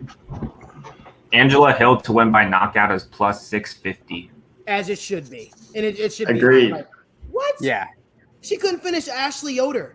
The last time Angela Hill got a knockout was in 2019 against Ariane Carnilosi. Like I'm trying to look at before that, when was her last knockout? The girl is a decision queen. That's what she does.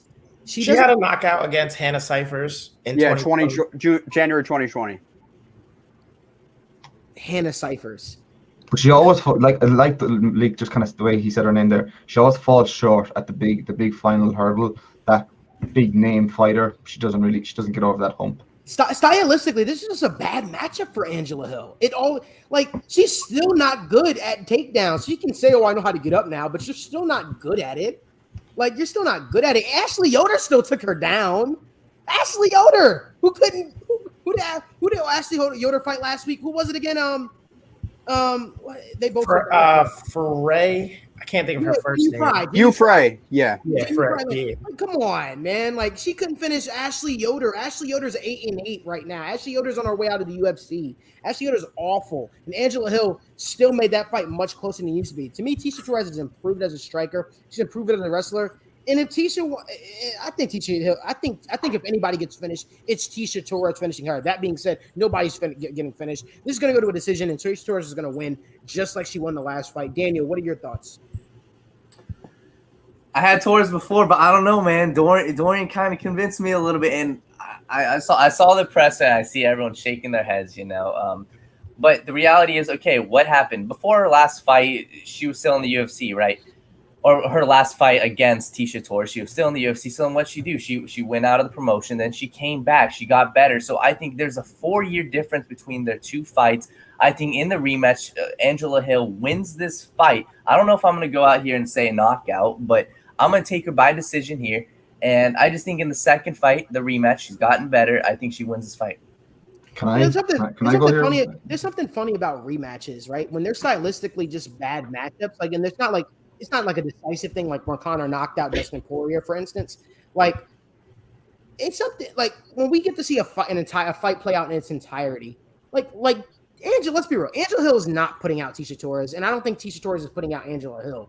That being said, styles make fights. How many rematches do we have to see them all play out the exact same? Like, this is just a bad matchup for Angela Hill. She's going to stifle her. She's going to make the fight boring. She's going to clench her up against the cage. Angela Hill's not going to be able to – we saw it literally with Angela Hill versus Ashley Yoder. Nobody asked to see that rematch. Just like nobody asked to see this rematch, but it's happening. It's what the UFC's giving us. Chris, go ahead.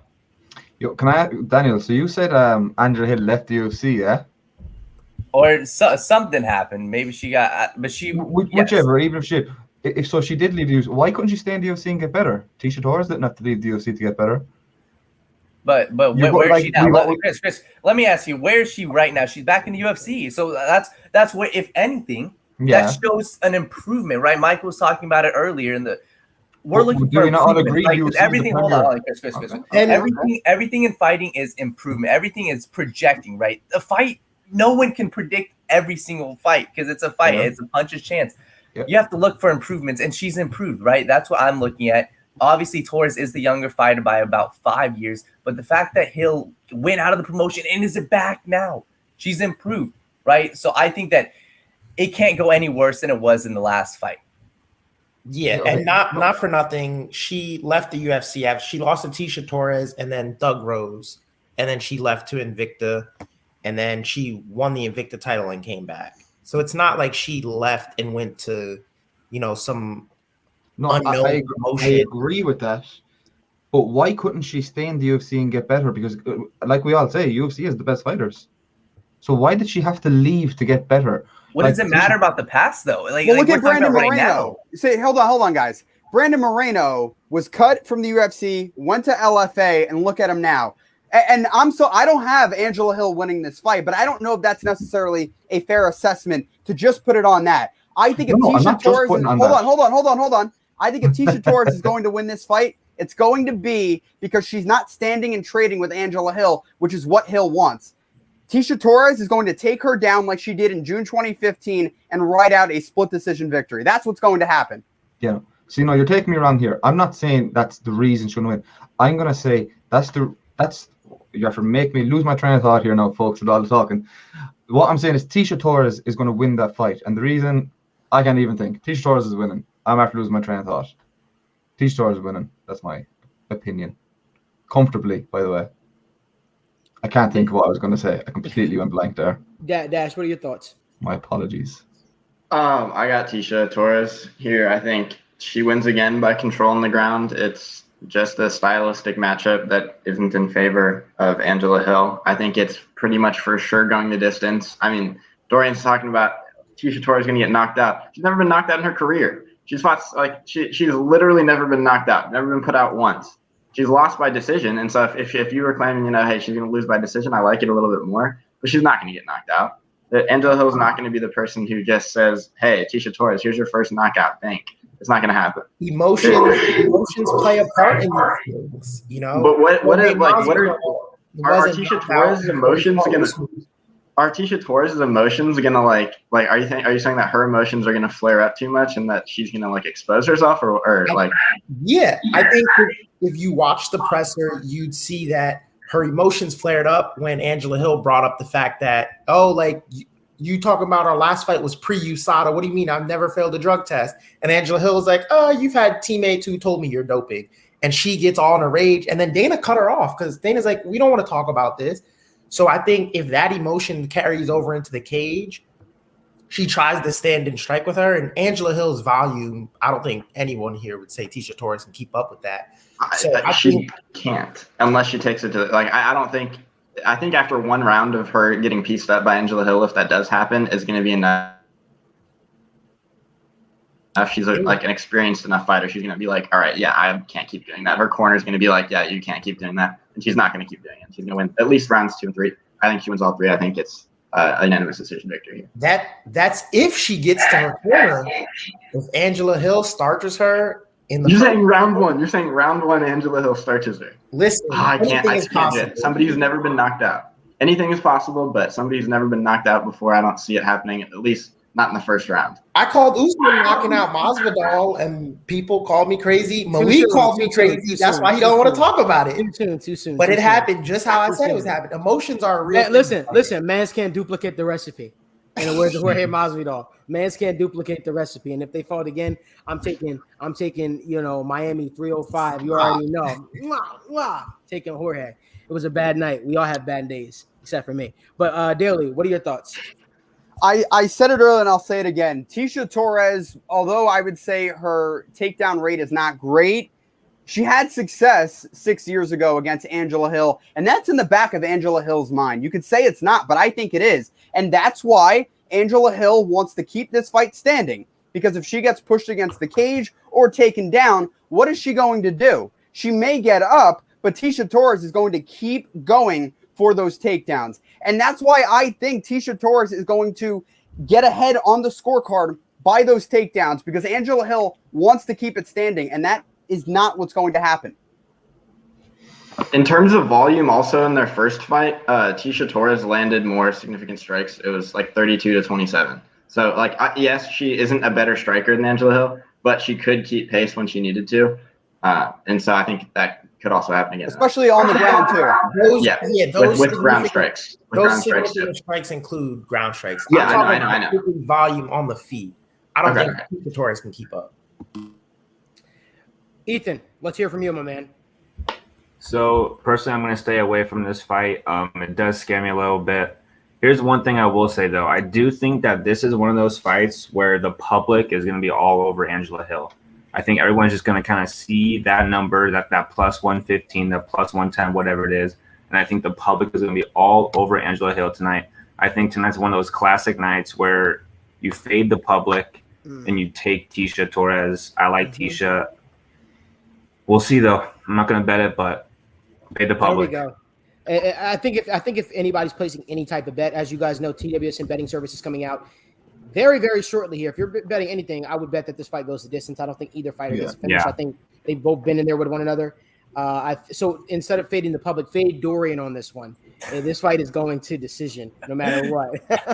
Keeping it going, guys. One question there. If you were betting then Dorian, because you want Angela Hill, would you say the bet is the decision, or would you go first round if you think she can't survive the flurry punches? Would you go first round? I wouldn't bet a first round knockout for Angela Hill. Okay. I would just keep it money line, only because she's not a knockout artist. I'm not gonna expect her power to be overly. Okay. No, I just think with the flurry, you said she mightn't be able to withstand the flurry, so it could technically go TKO as well. Yeah, no, that's how I see it happening. I don't think it's gonna be a one punch type of thing. I think it might just be she just comes out and. Angela Hill doesn't put anybody out with one punch either way, so we don't got to worry about that. That's what I'm saying. I don't. But I would bet it if I'm betting on the outcome. I would definitely do decision. But me personally, I would just do money line. Guys, we have an exciting fight coming up next. We've got Vicente Luque going up against. Sorry, I didn't say his name the correct way. Vicente the Silent Assassin Luque going up against Michael the Maverick Chiesa. See, I already have an issue with Michael, with Michael Chiesa, because he shares the same exact nickname as those Paul brothers, the Mavericks. I don't like that personally, but that's just me because I don't like them.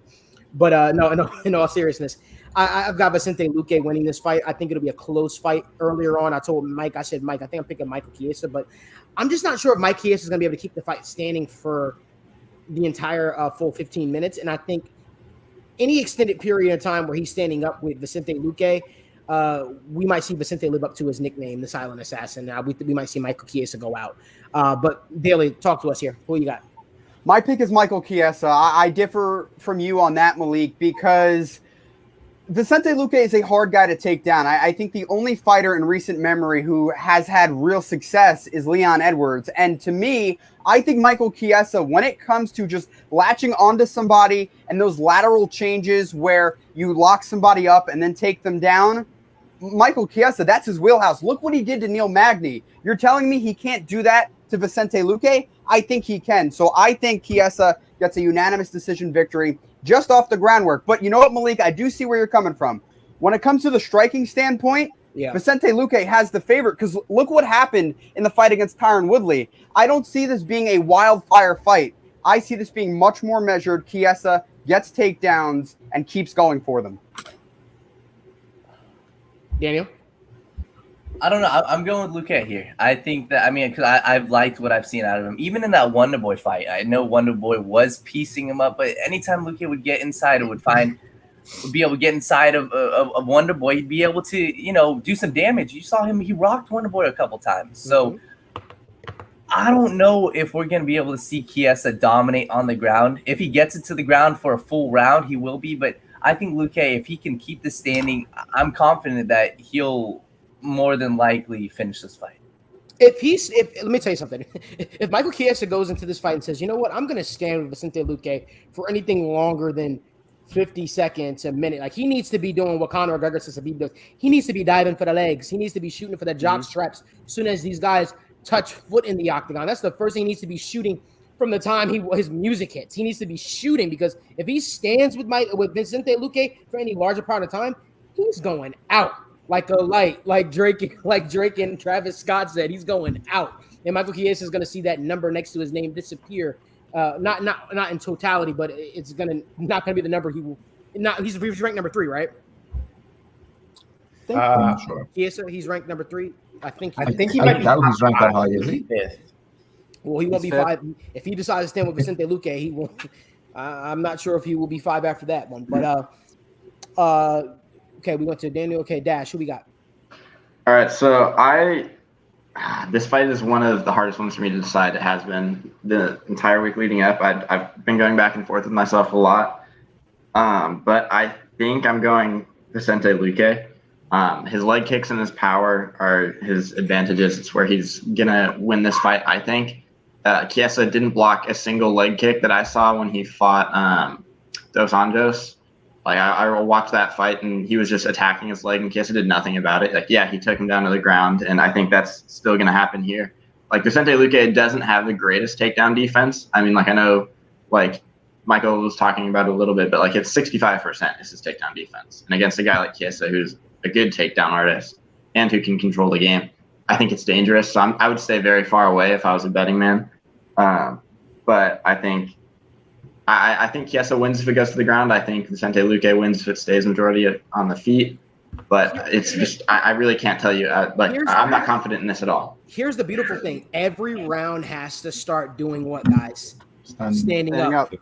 Let's talk about something I think that nobody is talking about, and I feel like Dorian's going to talk about it. But I'm sorry if I'm stealing your thunder. Michael Chiesa does not do damage on the ground. Like he doesn't look for submissions. He doesn't try to do ground and pound. He just looks to lay on you and impose his will. He doesn't look to do any damage on the ground. We could see a scenario. Remember, this is a fight. This is not in the apex. The crowd is hyped.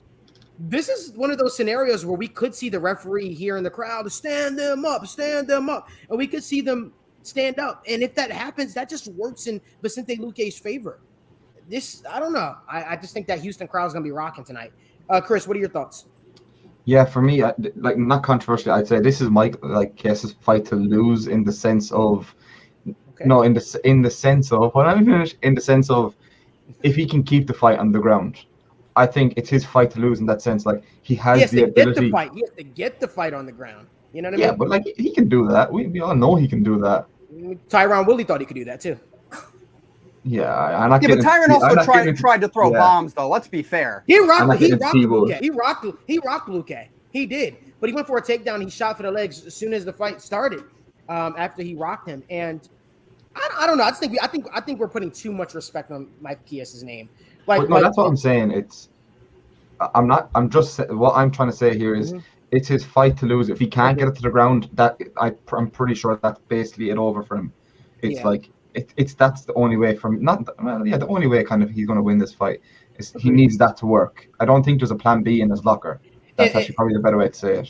You know, everyone's talking about right now, in my opinion. I know this is absolutely wrong, guys, and in the sense of like he has won at welterweight, but the guys that he's beaten since he moved to welterweight, in my opinion, just have not been that impressive in the fast. Like he beat Carlos Condit, took Carlos Condit down to the ground. Carlos Condit has one of the worst takedown defenses and one of the worst ground fighters in welterweight history.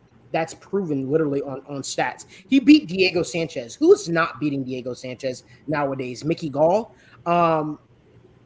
He beat Rafael Dos Anjos, who's a tweener between lightweight and welterweight, who's really a lightweight. That's what Rafael Dos Anjos is.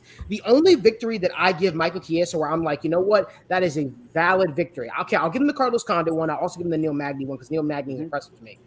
Outside of that, yes, this is probably the best grappler Vicente Luque has ever fought, but this is the best striker that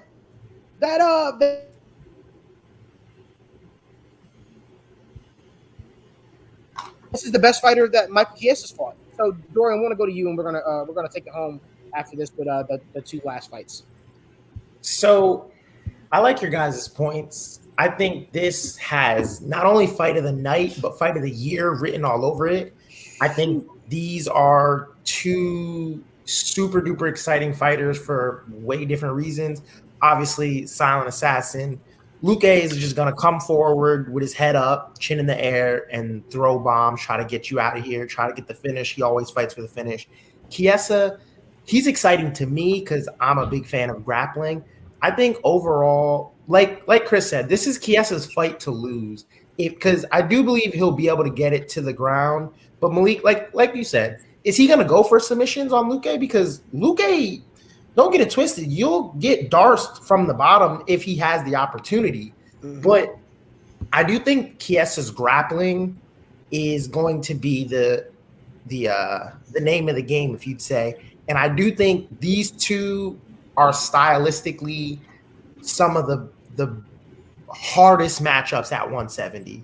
You have Chiesa, who's a super duper scramble heavy grappler who he's takedown and then another takedown and you chain them together. And Luque, who wants to stand and bang, but if you take it to the ground, then he's well equipped there.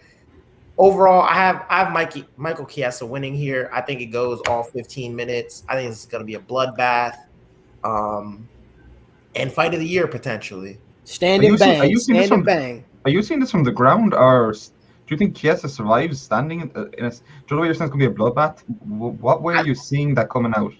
I just think if Luque comes out, clips him in the first couple minutes of the round, Luque is the most dangerous fighter on the entire roster. Like, let's be real. He's going to come out. His head's going to be on fire. His hands are going to be flying. Chiesa's going to get caught with a few.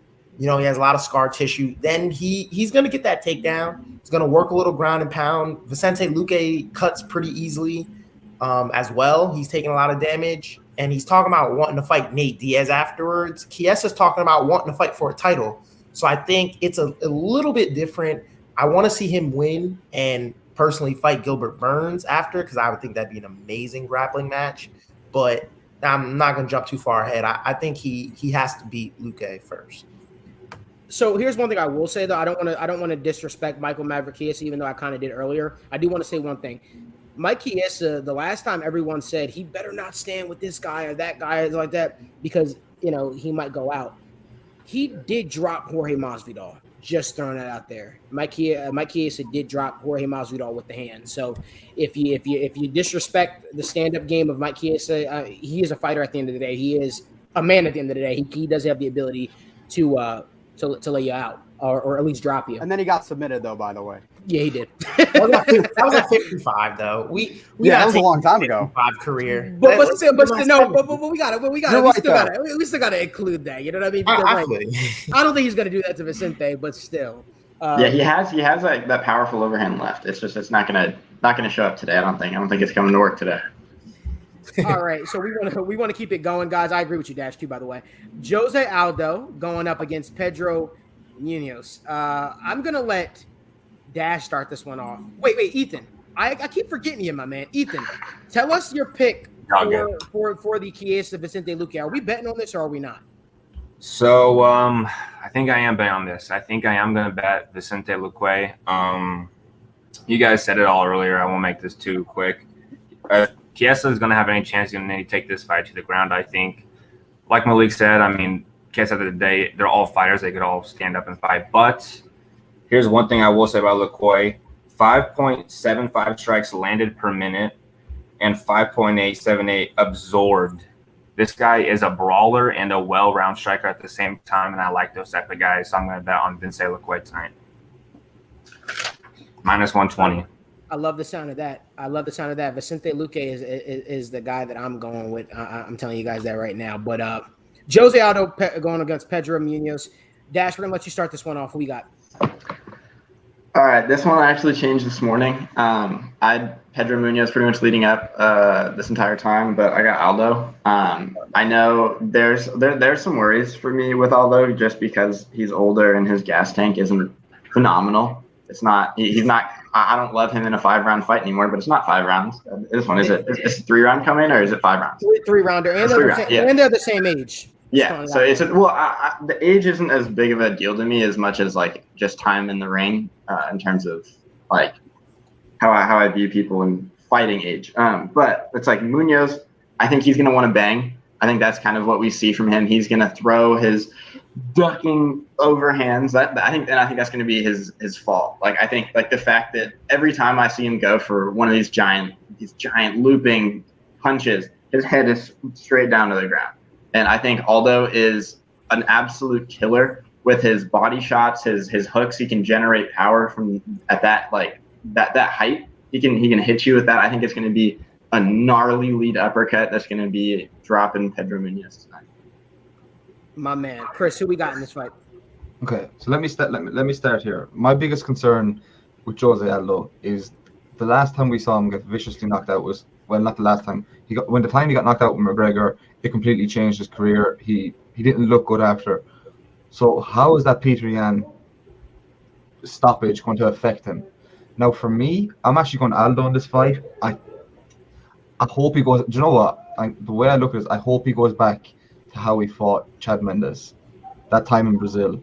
If you get some sort of them just gnarly leg kicks, just being vicious, I think he just needs to bring that viciousness back into his game a bit, and he'll do well. But my concern is just how is he going to come into this fight mentally? And I know a lot of people say, oh, he kind of looked nervous, things like that coming into the fight. But he always looks nervous in general. So I wouldn't look too much into that. But in the back of his head, what's happening there? That'd be my concern. But I'm going Aldo. Chris, I just don't think that's a big. I don't think that's a big concern. Sorry to cut anybody off. Which part? Sorry.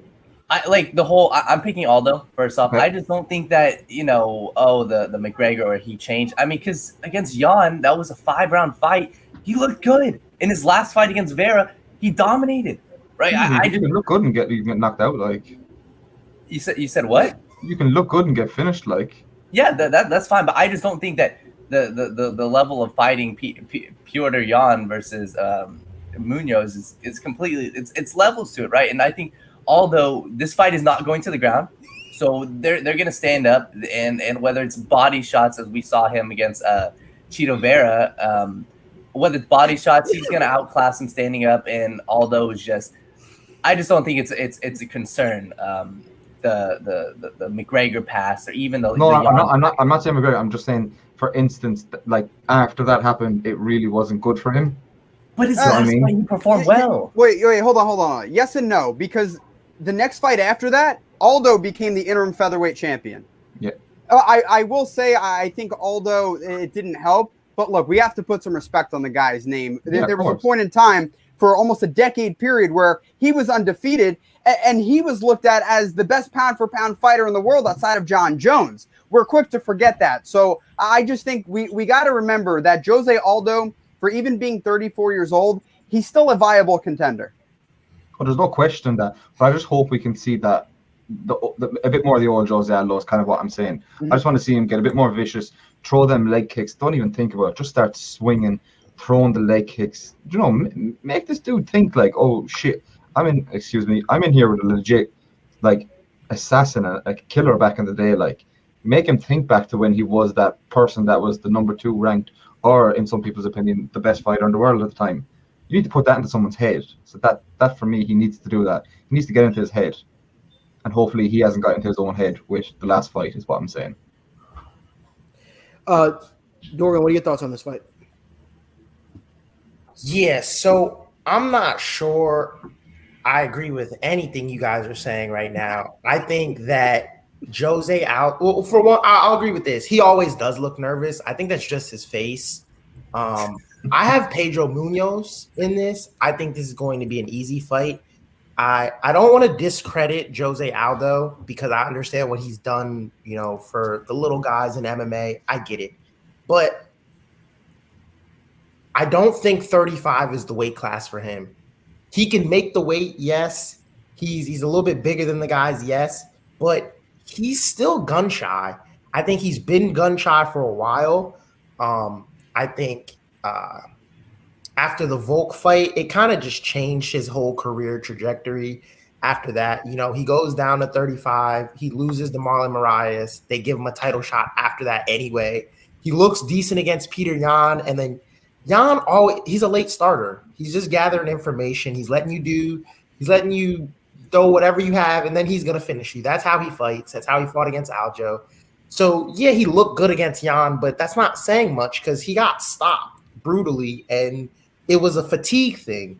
It wasn't he got caught and he slipped or anything.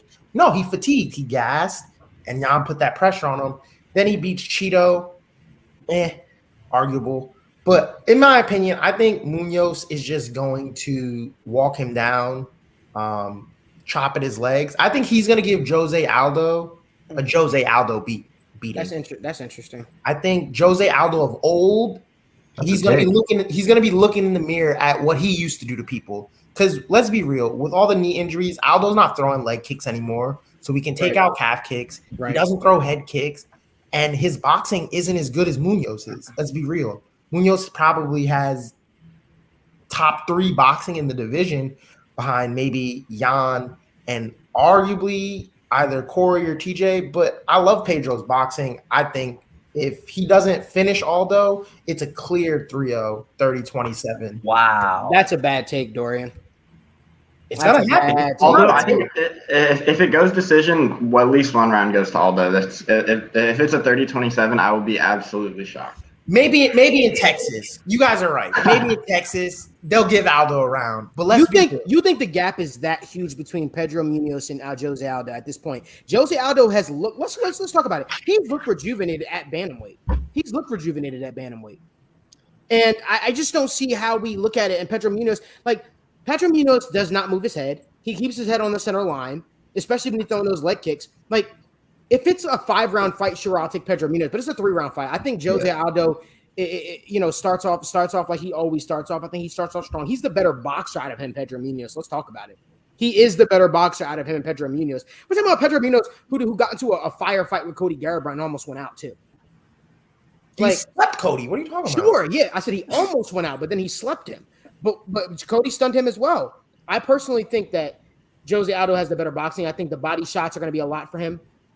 And to be honest with you, I just think that I got Jose Aldo winning the first and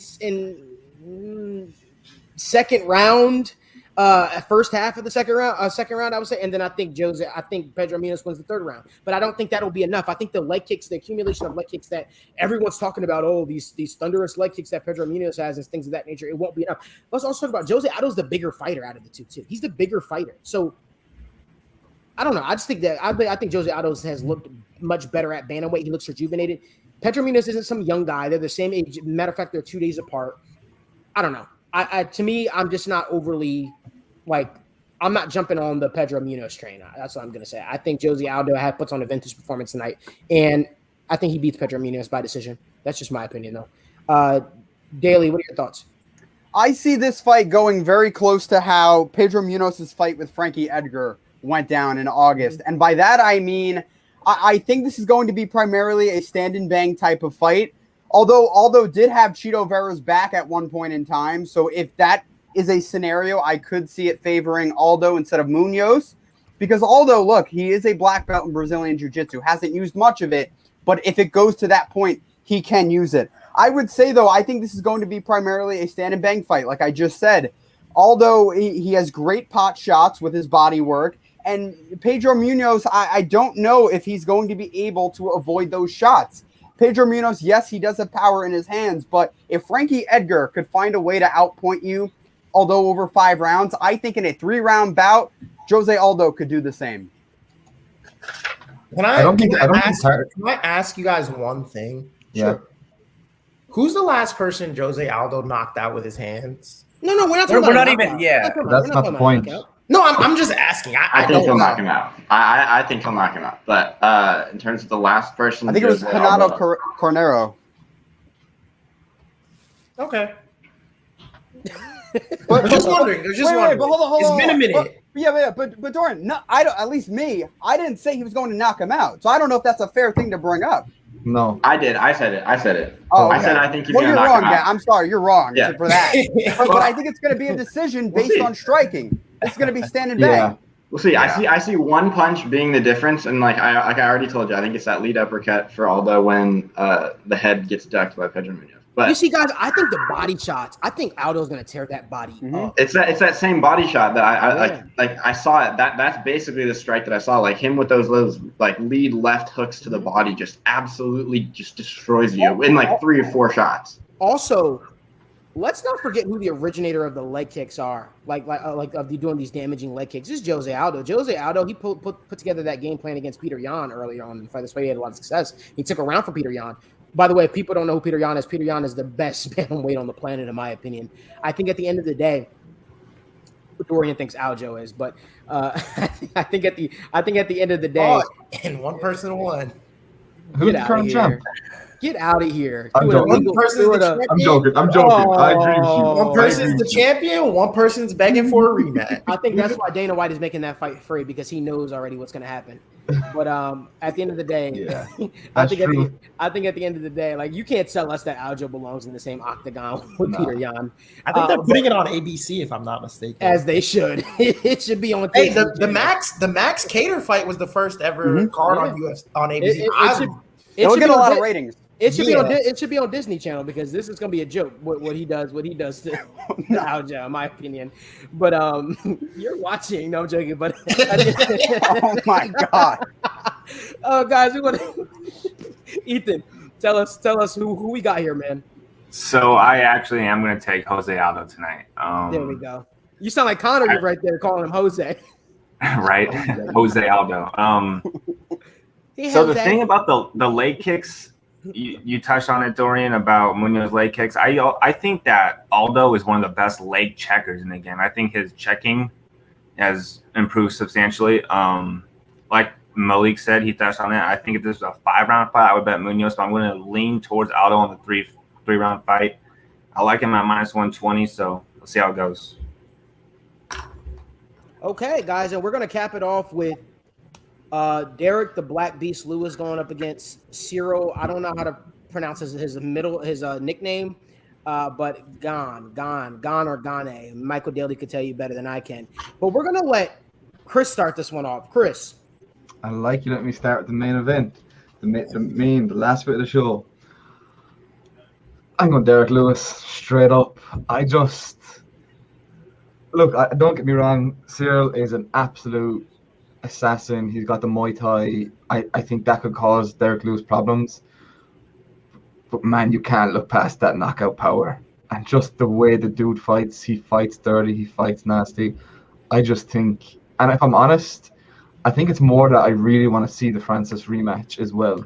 I think that's kind of in my head a small bit. I know you can't look, I know that's not the idea, but I really want to see that Francis rematch. And I think Francis wants that. I think that's generally the way, I think most people want to see that. Now, don't get me wrong, I know purists would probably want Cyril, things like that.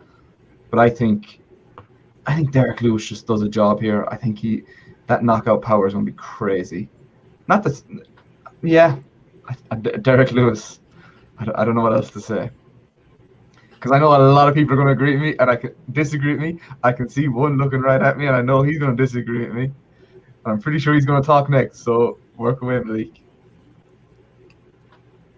I'm just trying to make sure I heard everything right. You heard everything. You heard me dead right. Dash, I'm Lewis. going to let you go. All right. So, if I'm a betting person, I don't look past Derek Lewis's knockout power, and I hammer that Derek Lewis KO. But I'm not a betting man, and I'm just looking at this fight from a technical standpoint, and Derek Lewis is pretty much worse in every single way except for power. So Ciryl Gane is by far the more technical fighter. I mean, like, there are openings in his game. Like, his defense is not perfect, but it's really good. And he has been able to withstand a lot. You know, he hasn't lost. He's 9-0. And I mean, like, the one worry that I have for Ciryl Gane was that when I rewatched his fight against Alexander Volkov was able to land like 2 like hooks back to back. Like, he went bop bop and landed both of them on Ciryl Gane. And if that's from Derek Lewis, he's going to sleep. But I think that Ciryl Gane is going to be able to just keep his distance, fight from like a range that Derek Lewis is not going to be comfortable at. And Ciryl Gane is just going to win this fight and dominate it, I think, in both on the feet and on the ground. Daniel, talk to us. Yeah, I don't know exactly what the betting odds are for a Derek Lewis knockout, but I would throw a little $5-10 on there. But I'm taking Gane. Just all around a better fighter, and I think if this goes past the first round, it's a 5-round fight, guys. Gane showed he can go 5 rounds many times in his career. Did that with Volkov. I'm taking Gane here, right? If I were to throw a little money, I would throw it on Lewis on a knockout. I'm sure that's probably plus 300, plus 400, something like that. Throw a little money on there because if Lewis is going to win, it's going to be by a quick first, second round knockout. I just think Gane's a more technical fighter, and if this goes into round 3, round 4, round 5, I see Lewis slowing down. He's done it in his entire career, and I just don't know if he's going to, for a guy in Gane who's never lost, never really got caught by a massive punch, I don't think that this is going to be the first time. And I'm sorry, Lewis, in your hometown, man, in your home stadium, you're going to have the fans. And I'm sure you guys all saw the commentary where he said, "Excuse my French." Man, I'm sorry. Finish the statement, Daniel. Finish. I didn't see it. What is that? I wish I could, man, but it's not going to look too pretty for this fight for him. One thing is the odds on Derek Lewis, at least in terms of DraftKings odds, it's plus 330 for Derek Lewis to win by knockout, TKO, or disqualification. Michael Daly, we're going to go to you. What say you? I think it is well documented that Ciryl Bongamin Gane is going to get the win tonight. And the reason being, right, guys, there's a lot of pressure to fighting in your hometown. And Derek Lewis has fought in his hometown before, but has never main evented a pay-per-view in Houston, Texas. Jamal Charlo also struggled. And there's also a lot of pressure, too, because someone by the name of George Foreman this week said that Derek Lewis might have been an excellent boxer, and he praised him. Derek Lewis is feeling the pressure. But beyond that, if I'm looking at the fight itself, Ciryl Gane fought Jairzinho Rozenstruik in February, actually a week after Derek Lewis knocked out Curtis Blades, and Ciryl Gane fought a beautiful fight. I see that going in a very similar way. And Dash, I have to disagree with something you said. You said Alexander Volkov was landing some clean shots on Ciryl Gane, which you are right. And you said if the roles were reversed and that was Derek Lewis landing those shots, he would be out. Okay, I see where you're coming from, but you're wrong because Volkov is a far more technical striker than Derek Lewis is. Derek Lewis loads up on a lot of his punches. And volume. And volume as well. But Volkov doesn't always do that. And Volkov, a lot of his punches, they were snappy punches. Lewis doesn't do a lot of that. So I think you are going to see a very technical, unanimous decision victory, very close to the way Gane fought Jairzinho Rozenstruik. Yeah, the punches I was talking about was just a quick, like a lead check hook, and then followed by a rear hook. And so it's like because I could see Lewis throwing out like a casual like check strike and then following with something bigger. That's where my worries are, but I still got to go. Doe, we're gonna pull it up right now. Time for Mystic Doe to make his prediction. Let's go. Let me get my glasses clean for y'all real quick. Okay. Just so we can see what I'm looking at. You about to put the Denzel thing on that brother starving. All right, guys. We see it. We see it. The vision is clear. We see it. Derek Lewis knockout. Mystic Yes, Doe. sir. Let me tell you why. Me and Mike, we did strikes and submissions. Look at his face. We did strikes and submissions, on Thursday. Make sure you guys go check that. And I gave a little more detailed prediction. There's a lot of guys here. I'm not going to go into as much as that. All I'm going to say is this. It takes one punch for Derek Lewis to change anyone's, not life, not, the round. This will change their entire career trajectory. Takes one shot. Cyril Gane, up until this point, obviously undefeated, still has his O. Has fought some more technical strikers than Derek Lewis, and has basically neutralized their striking abilities. But what he has not faced is a black beast, and I think Derek Lewis, with 25 minutes to land one or two clean shots, is way too much time for him. Yeah. Like Chris said, I want to see the Francis rematch. The UFC wants to see it. That was the fight to make.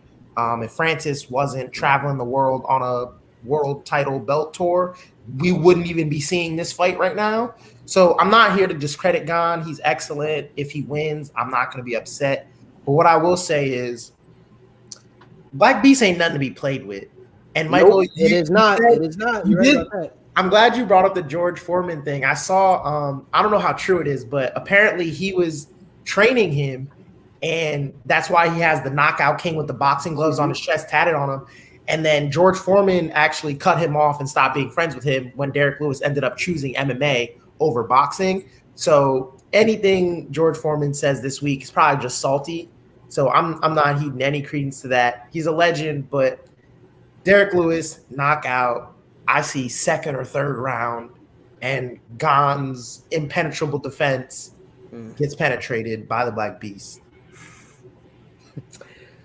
So let me ask you guys this: Have you guys ever seen a house get built before? Yeah. Right. How do you build a house? Brick by brick. Brick by Base brick. out. You start from the bottom, right? Right, and you work your way up. That's how it works, right?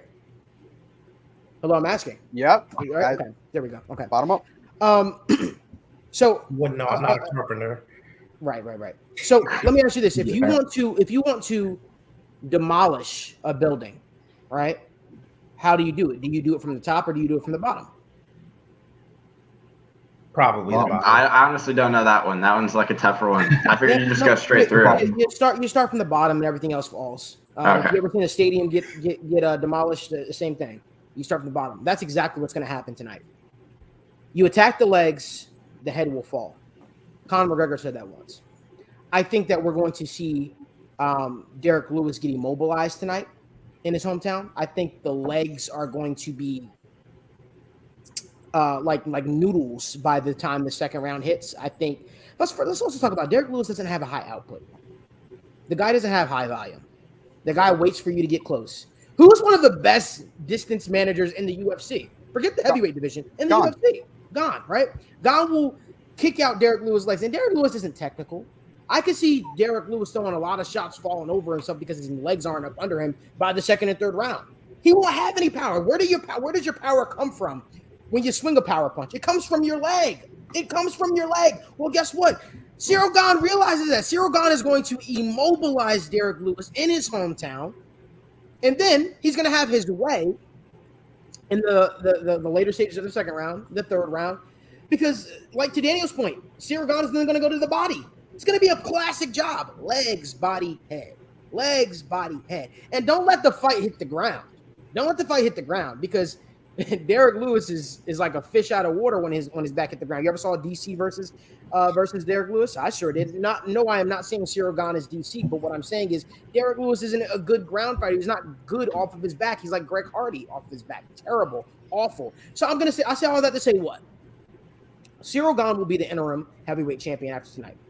But I don't feel like that's necessarily a bold prediction that I'm making. I feel like that's expected. I think anybody that's logical about it can see that happening. Sure, Derek Lewis has that one-punch knockout power, but it ain't gonna land on Cyril Gane. We can talk about that today, right? Maybe Francis Ngannou will have a chance at landing it because he actually moves, unlike Derek Lewis, who just walks and glides along the octagon cage. But I got a better prediction for you tonight.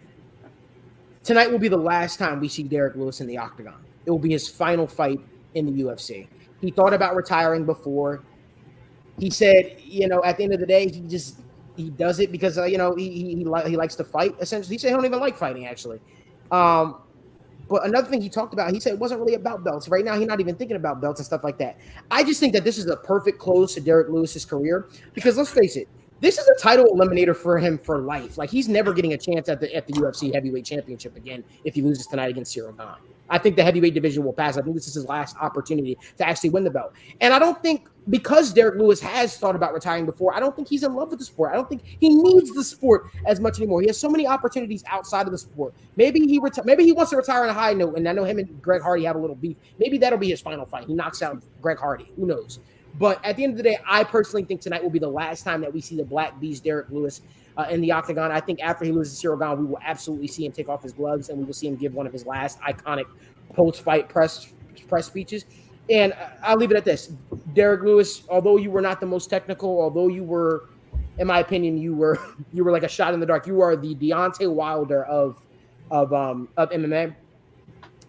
It's been a pleasure watching you. It's been a pleasure seeing you, all your antics over the years. But I think this is your last fight in the UFC. What's the Boyz II Men song, Dorian? Although we've come to the end of the road, this is the end of the road for Derek Lewis and his championship aspirations.